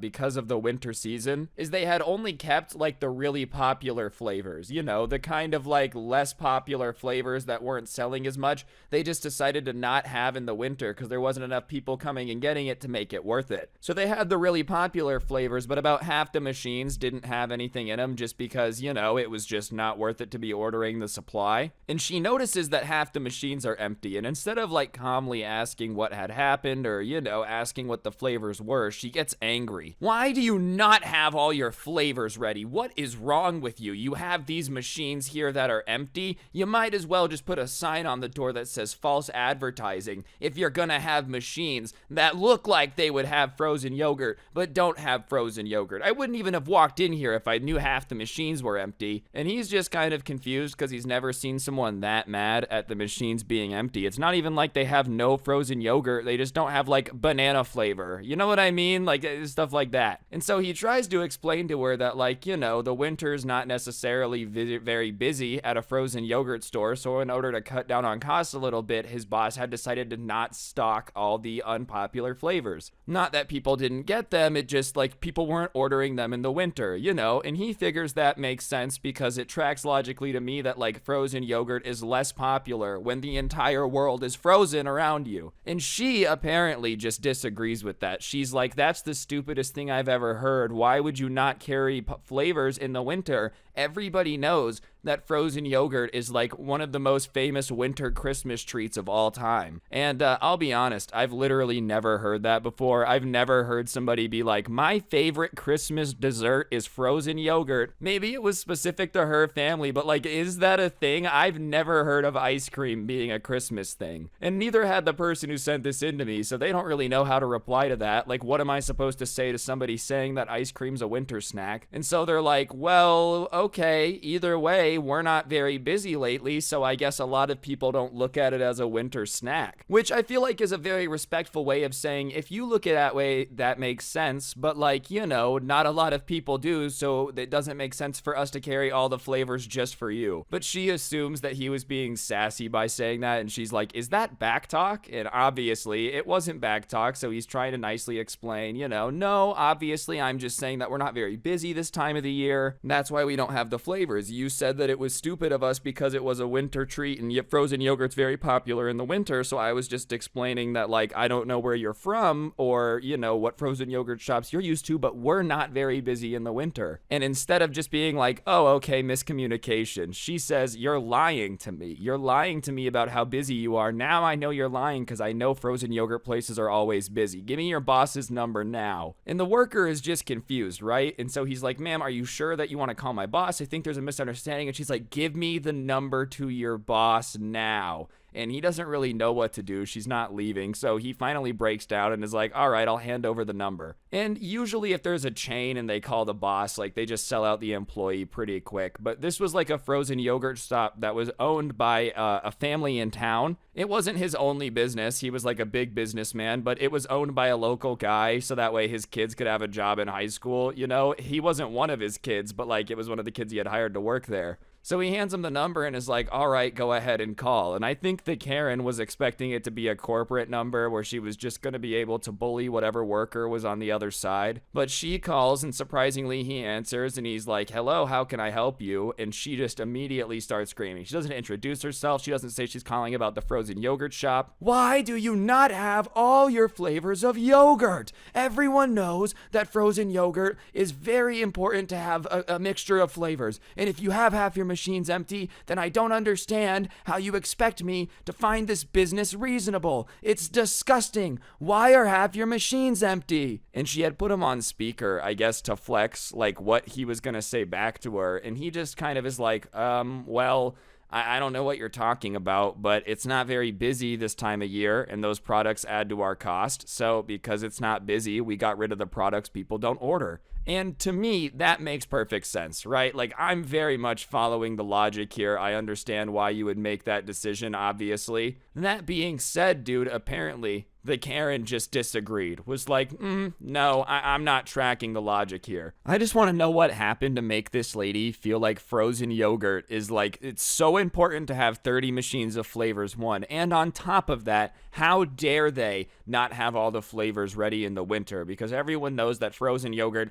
is especially important in the winter. I've literally never heard of that before anywhere, dude. Like, let me know in the comment section down below if I'm just stupid or if this lady is just making up winter traditions. All right, guys, I'm going to interrupt the video for just 1 second. On screen now is a gift card. For those of you that don't know, I give one of these away in every video, so subscribe and turn on notifications so you don't miss out on free money. And while I got your attention, press the like button or no joke, no scam, your mom's a hoe. And without further ado, let's get back to it. Anyway, she doubles down. She like, that makes no sense. And the owner just isn't the type of person to get like pushed around like that. So he just says, well, I've done it this way for 20 years. I've always done this in the winter, and you're literally the first person to ever complain about it. So I don't know what to tell you. And she starts to say something about how, like, he was ruining Christmas by not having all the flavors or whatever. And instead of just letting himself get yelled at, he did what any one of us would want to do in that situation and, like, just hung up the phone. Because, he's a grown man. He don't have to get yelled at like that. And she's like, did he just hang up on me? Did he just hang up on me? What? Let me speak to the manager. Get the manager now. I cannot believe that person just hung up on me. You need to get me the manager instantly. And the worker is just kind of like, standing there. So she tells him again, go get the manager. Are you stupid? Why are you just standing there? You could have solved this by now. Go get your boss immediately. And he's kind of sitting there and he goes, ma'am, I don't think you understand. That person that you talked to on the phone wasn't corporate. Like, it wasn't somebody out of state. That was the owner. The manager isn't going to change anything because the owner just told you what he wants to do. Which to me is like obvious that the manager can't really overpower the owner. That's not the ranking system. If the owner said don't do anything about it, the manager really can't do anything about it. But whatever, the Karen can't seem to accept that like she has lost, right? If the owner of the place tells you you've lost, there really isn't much that she can do. But she doubles down. I said get me the manager this instant. Go get me the manager. And so he's like, all right. And he goes to the back and he's like, some lady is losing it right now. She's saying that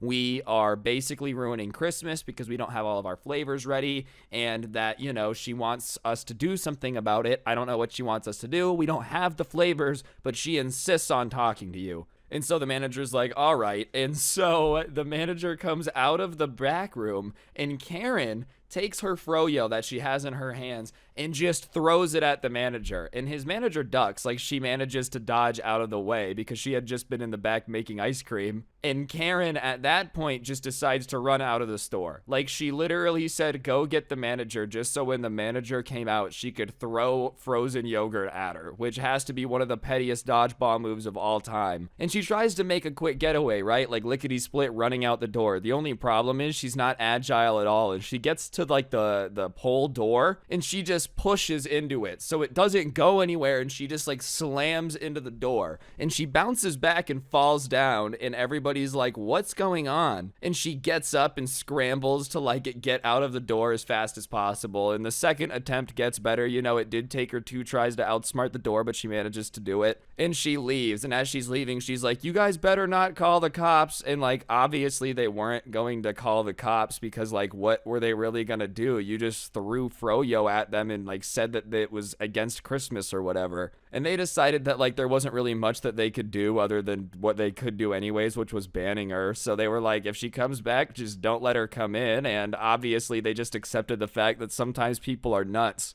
I don't know though, man. I love that she thought this was a felony. Like she's running away and her first thought is like, I might get arrested for throwing frozen yogurt. Has she done this before? You know, is it a repeat offense? Has she spent time in the slammer for it a couple times? Seriously though, I have never heard of frozen yogurt being a winter treat. It just doesn't make sense to me. Even if it is a thing, it's just illogical. Why would I want to eat frozen things in the winter? That would just make me more cold. And like on top of it, even if it is a winter thing, is it not good that it's open? Like if I owned a froyo place in a place where winters are harsh, I'd probably close it. The fact they even stay open with half the flavors is a benefit, you know? And even then, if you love frozen yogurt, why attack the poor people that are just trying to give it to you, you know? Like it's just some poor manager comes out from making frozen yogurt in the bag, just gets assaulted with a face full of dairy. No, thank you, man. Nobody deserves a face full of dairy, no matter how much you think that they're ruining Christmas, dude. Even the Grinch. All right, so the subscriber that sent this in to me had just gone into class and they were in the middle of this situation where like the teacher was moving people around just to break up groups and like introduce new kids to new kids, I guess, you know, make the school community better. And he ended up getting put at this table with 3 other people. And it was very awkward because the 3 of them were very good friends and he was like the only person that didn't know them, right? And so they're talking and they kind of realize that he's just sitting there awkwardly, so they go to introduce themselves. And they introduce themselves as the Coven 3, the best group of witches and warlocks in the area. And he thinks that they're kidding, right? You know, like he's waiting for them to laugh or something. But no, they are insisting that they are a group of witches and warlocks with a nickname. Similar to like what you do when you make a clan on Xbox when you're like 12, you know, your FaZe clan, but you're PHASE instead of, you know, the way they do it. Regardless, the person who sent this in to me doesn't really understand what they mean by like being a group of witches and warlocks because they're not familiar with people actually thinking they have magic powers. So he's like, oh, well, I don't really know what that means. So, cool, good for you guys. What does it mean to be a witch and a warlock, you know? And he wasn't even trying to be insulting. He just really had never met someone that actually thinks they're magic, right? So they instantly just recoil, so offended. You don't know what witches and warlocks are? What? What's wrong with you? Like, you've never heard of witches that do curses and warlocks that are in tune with the spirit of the moon and can use it to influence reality? And like, they're going off about how, witches and warlocks have magic powers and they can control everything. Which, listen, I'm not here to say that there's nothing to like witch and warlock beliefs or whatever. I don't care whatever you do, whatever. I'm just saying, if y'all were actually magic, you think you'd pick some lottery numbers right or something by now. You would use it to make yourself a little moolah. But whatever, they're kind of lecturing him about how they have magic powers, and so the connection the subscriber makes in his head is like Harry Potter. So he says, oh, like Harry Potter? Once again, not trying to be insulting, just saying the first thing that came to his mind, and you would think that'd be close enough, right? Like, oh, okay, yeah, similar. Nope, wrong. They got insulted. They look at him offended. Well, now you're just trying to insult my intelligence. Do you think it's funny to make fun of the idea that we're witches and warlocks? And, he doesn't really know what to say, so he's just kind of stammering and they're like, because I'll have you know right now, Harry Potter has set witches and warlocks back centuries from where our acceptance could be otherwise. Which, I didn't realize was a problem, okay? I didn't realize the witches and warlocks out there really hated Harry Potter. So the subscriber is trying to take this seriously, so he's like, no, of course I'm not trying to insult you, I just know that in Harry Potter, the teachers that are women are like witches, and I know Harry Potter's a wizard, but a warlock and a wizard are the same thing, right? Pretty close. I wasn't trying to insult anyone, it was just something that I thought of that was similar. And they're rolling their eyes as he's saying this, right? Like, they can't believe the stupidity coming out of his mouth. How dare he not understand how offensive that is? And so they're like, well, that is fiction. Our group actually has magic powers, unlike Harry Potter. You think an owl brings you a letter in your magic? No. Me and my group have tapped into the Earth's ancient powers and their magic fields in order to gain access to the ability to bend reality at our whim. And they're saying this completely normal, dude. They're not pretending that they're in an anime or whatever. They're saying this like they're actually supposed to have magic powers. So the subscriber is like, you're telling me that you guys are actually magic. You're not kidding. You're actually telling me that you guys have the ability to zippity zoom and lightning will come out of your fingers. You have the force, not because you're a Jedi, but because you're magic. That's actually what you're gonna tell me, because he just can't believe somebody would be sitting here trying to say that, right? Because listen, if you're into witchcraft or whatever as a hobby, that's fine. You don't actually have the ability to cast Stupefy on somebody. But the group of the Coven 3 is like, yes, we've done so many rituals that we're deeply in tune with the magic in the area. So, before you decide to compare us to anything of fiction, know that we've actually done the rituals and we know that we have the power. And he's kind of sitting there not knowing what to think about this. Obviously, the Coven 3 is trying to look extremely intimidating, but he's kind of like, you guys seem more nuts than anything. So his only response to that entire rant is just, yeah, okay. And they're like, do you have any questions? It sounds like you maybe are skeptical on the idea that we actually have magic powers, which, hey, why would anyone be skeptical about that? Anyways, obviously the subscriber has one question, which is okay, if you guys are magic and, me assuming you're like Harry Potter is offensive, then can you prove to me you're magic by doing something, making a lantern in your hands or casting a spell? Can you give me something to prove that you're magic? Which is totally a fair question. If somebody's roaming around claiming to fly, you're like, all right, hover for a second. I don't feel like that's out of bounds. You're just trying to make sure that they actually got the flying power. And obviously the witches and warlocks get offended at that as well. I can't do that. That's not how our magic works. Are you kidding me? Do you feel like magic that's linked to ancient earthen powers is just something I can use willy-nilly to impress somebody in class? That's no respect for the power. If you don't respect the power, it won't be there. Convenient, you just have to use magic for serious things. You can never use it to just prove it to somebody. That would be ridiculous. So the subscriber is like, well, why not? Why can't you just do it? I'm not saying it in a disrespectful way to the power. I'm just saying, if you really have done all these crazy rituals in your magic, then do some magic, fine. Just pick a card that I've picked in my head, do a street magic trick, whatever, but just do a little bit of magic just so I can know you're not like yanking my chain here. Which once again, I feel like is fair. If somebody's claiming they're a wizard, you gotta produce some magic. It just is what it is. And obviously the warlock at that point jumps in and is like, you're a disbeliever, aren't you? You have no belief in the ancient earthen magic. You reek of misunderstanding. I can sense it. My magic is being dampened just being around you. The fact that you misunderstand magic shows why we can never show you the true scale of our power. Just the most convenient cop-out of all time. Like, yeah,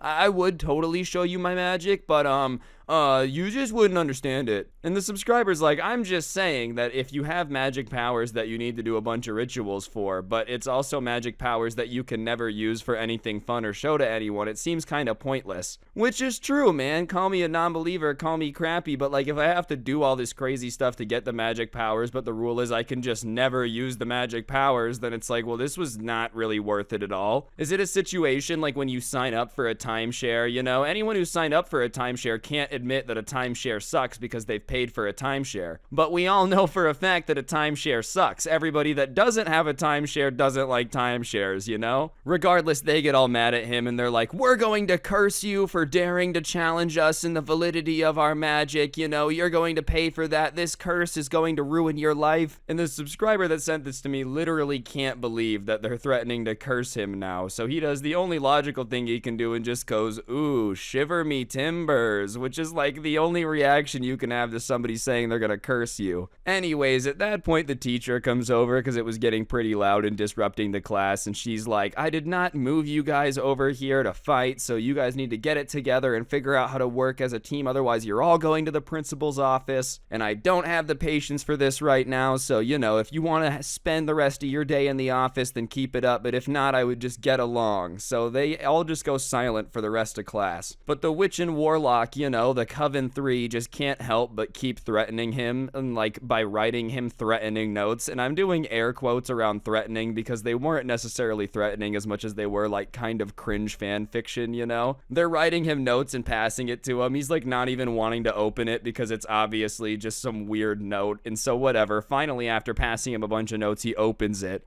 And it's written in like this really cursive font, you know, almost like it probably took them 25 minutes to get the calligraphy down. We're going to curse you tonight. Sleep with one eye open, you know, and it's like just, okay, man, like you're gonna curse me, whatever. You know, I mean, I'm sure for some people that's absolutely horrifying, but if these are the same people that like are late to first period every day because they need to go get Starbucks saying they're gonna curse you, it loses a lot of its luster as a threat. So whatever, he ended up writing back a note that said something along the lines of like, I'm not really afraid of your curse because I feel like there's more magic in the fairy godmother from Shrek. And she was really out there doing some crazy magic, all things considered. You know, I don't know if y'all remember that movie, the I Needed a Hero sequence, that entire debacle is what I was going for there. I don't know what word shabacle would be. Regardless, you know, that entire debacle, she was making people disappear, putting people in bubbles. That was crazy. So whatever, he passed the note back. You would think they'd take it as a compliment to be as powerful as the fairy godmother.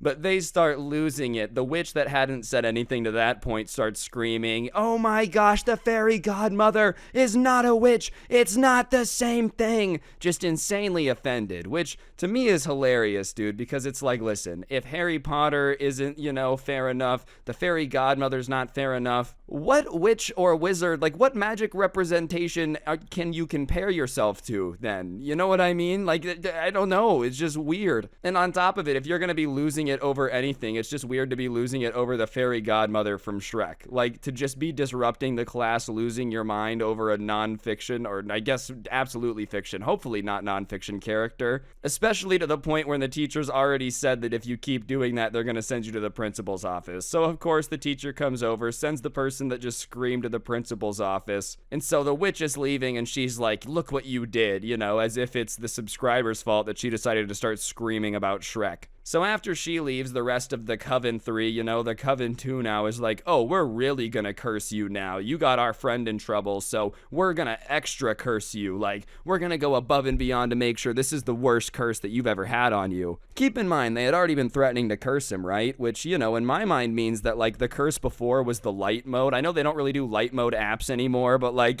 it was that the light version of the curse? Oh, before we were gonna take the curse light on you, we were gonna make you poop your pants once. Now we're burning your house down. Like, oh, okay, before it wasn't gonna be an extreme curse. I'm just saying, is there different levels of curses? I feel like a curse just sucks no matter what. I mean, obviously a curse that like kills you would be the worst curse, but I'm just not really trying to figure out different severities or figure out how to cast different severities. Just seems like a lot more work than it's worth, really. Anyways, he's kind of okay with being cursed. He's not too afraid of it. Class ends and he ends up going about his day. The rest of school's pretty uneventful. No other witches or warlocks come up and threaten him. He gets a little bit more homework than usual, which kind of sucks, but whatever. He just goes home, does his homework. It's a completely uneventful day. This is gonna matter later. I know right now you're like, why are you telling me about his uneventful day? But like I said, after school, going home, nothing crazy happens. There's no meteors coming through the walls, there's no dreams of him dying. Like, there's nothing crazy, spooky, scary you would expect from a curse. There's not like him walking through a field and a zombie hand reaches up and grabs him and going, brains, brains. Like, there's literally nothing that you could constitute as a curse in any way. He doesn't even have like any run-of-the-mill bad luck, like biting his tongue at dinner or accidentally swallowing his gum. Like, it's just literally completely uneventful. Anyways, he's on his way into class the next day, feeling completely fine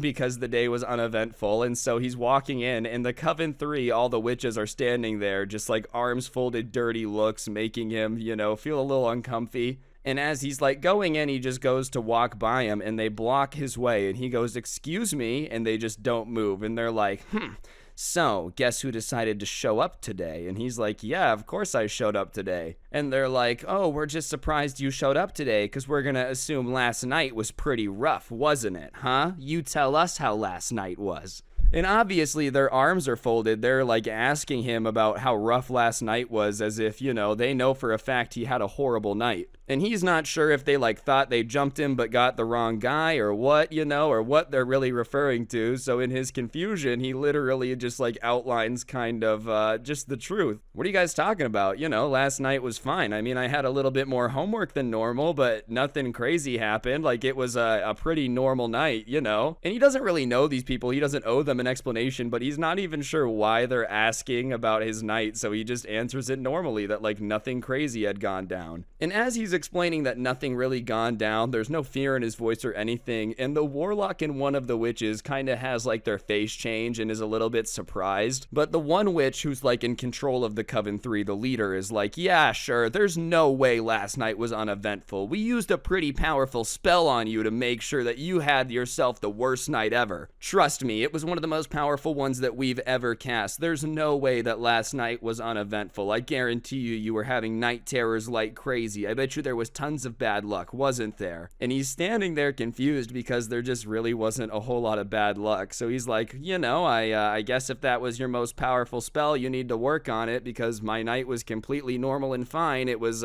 completely uneventful. And she had said like the spell was so powerful with so much confidence that, her deflation when he was like, "Yeah, no, nothing happened," just was hilarious to see. Because you got to imagine, at that point she's like, "No way, we used a powerful spell on you," hoping that his like cool facade is gonna crumble and he'll be like, please lift the curse. It's so scary. I can't handle it any longer." And he's like, "Yeah, no, it just wasn't that scary." So she doubles down on trying to like break him, even though there's nothing to break. And she starts saying that the Coven 3 had gone out into the woods for 4 hours the night before and done a powerful ritual with chanting and stuff to like put a curse on him, which is nuts to me, dude. 4 hours out in the woods to curse somebody that just like, questioned if you have magic powers is nuts, especially when it didn't work. So the subscriber like points that out to him, he says, "Wow, I'm flattered, but all that means is that you spent 4 hours dancing around the woods for nothing to happen. Like, that just seems like kind of a giant waste of your time." And he starts laughing because it's just so unthreatening at that point. Like, imagine finding out that somebody's like,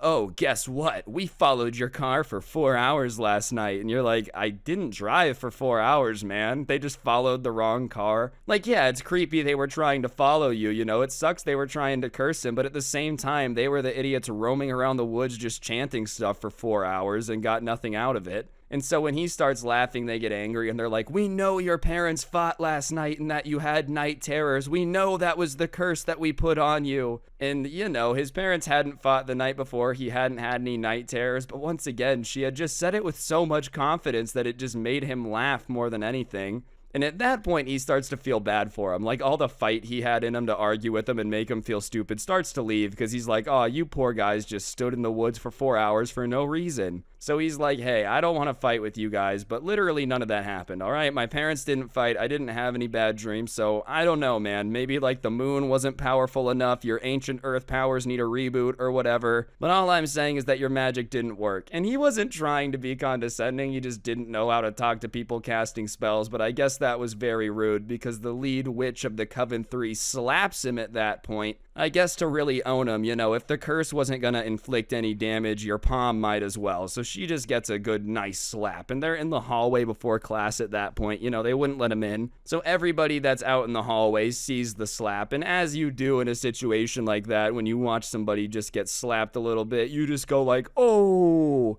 Well, the O happens. The teacher had seen the slap. When kids react, now they got to deal with it. So the teacher comes over and is like, "Okay, what happened?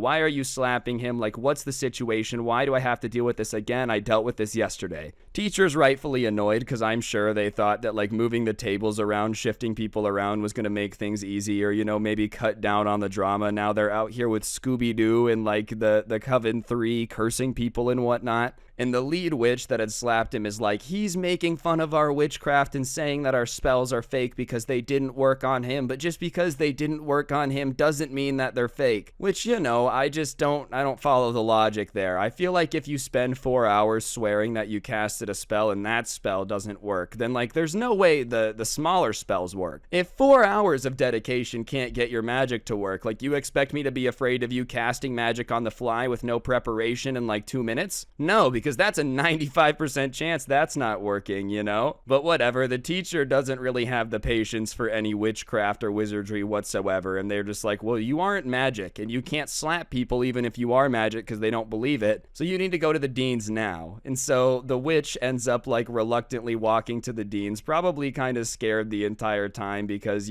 she realized that the magic wasn't going to do much against the teachers. Sure, the magic that you were chanting in the woods for 4 hours last night was supposed to give him bad dreams, but I don't really think it's gonna protect you from getting suspended from slapping somebody in front of a teacher. That's just one of those things that I think you might need an invisibility cloak to get out of. Too bad you thought Harry Potter was stupid. You maybe should have been trying to copy some of his spells instead, I think that's even more proof that the whole "we're witches and warlocks" thing doesn't make sense and definitely wasn't true, because, like, if there's ever a chance to use your magic, it's right now when you're in trouble or your friend's in trouble. Like, why isn't the warlock out in the bathroom casting spells to get his homie out of trouble? That's what you should be doing. I'm just saying, if you do have magic powers, you should 100% be using it to make sure you guys don't get in trouble. There's no reason to not use the magic at this point. We can never show people our powers. Well, then the powers are pointless. If I'm Spider-Man, but I can never use it to save anyone, I just have to keep it a secret. That sucks. Plus, on top of that, even if they were going to use the magic to get out of trouble, I guess it's hard to, like, get out of school and run around the woods chanting for 4 hours in the middle of third period. Maybe that's fair. Could you imagine, like, accidentally stumbling upon that? That had to have been something straight out of a horror movie. You're just walking through the woods at night with your dog or something. There's just a bunch of people running around chanting magic spells. I don't care if it's fake. That would be absolutely horrifying. I don't know what cult I just accidentally stumbled upon in the woods, but I'm not trying to stick around and find out. No, thank you.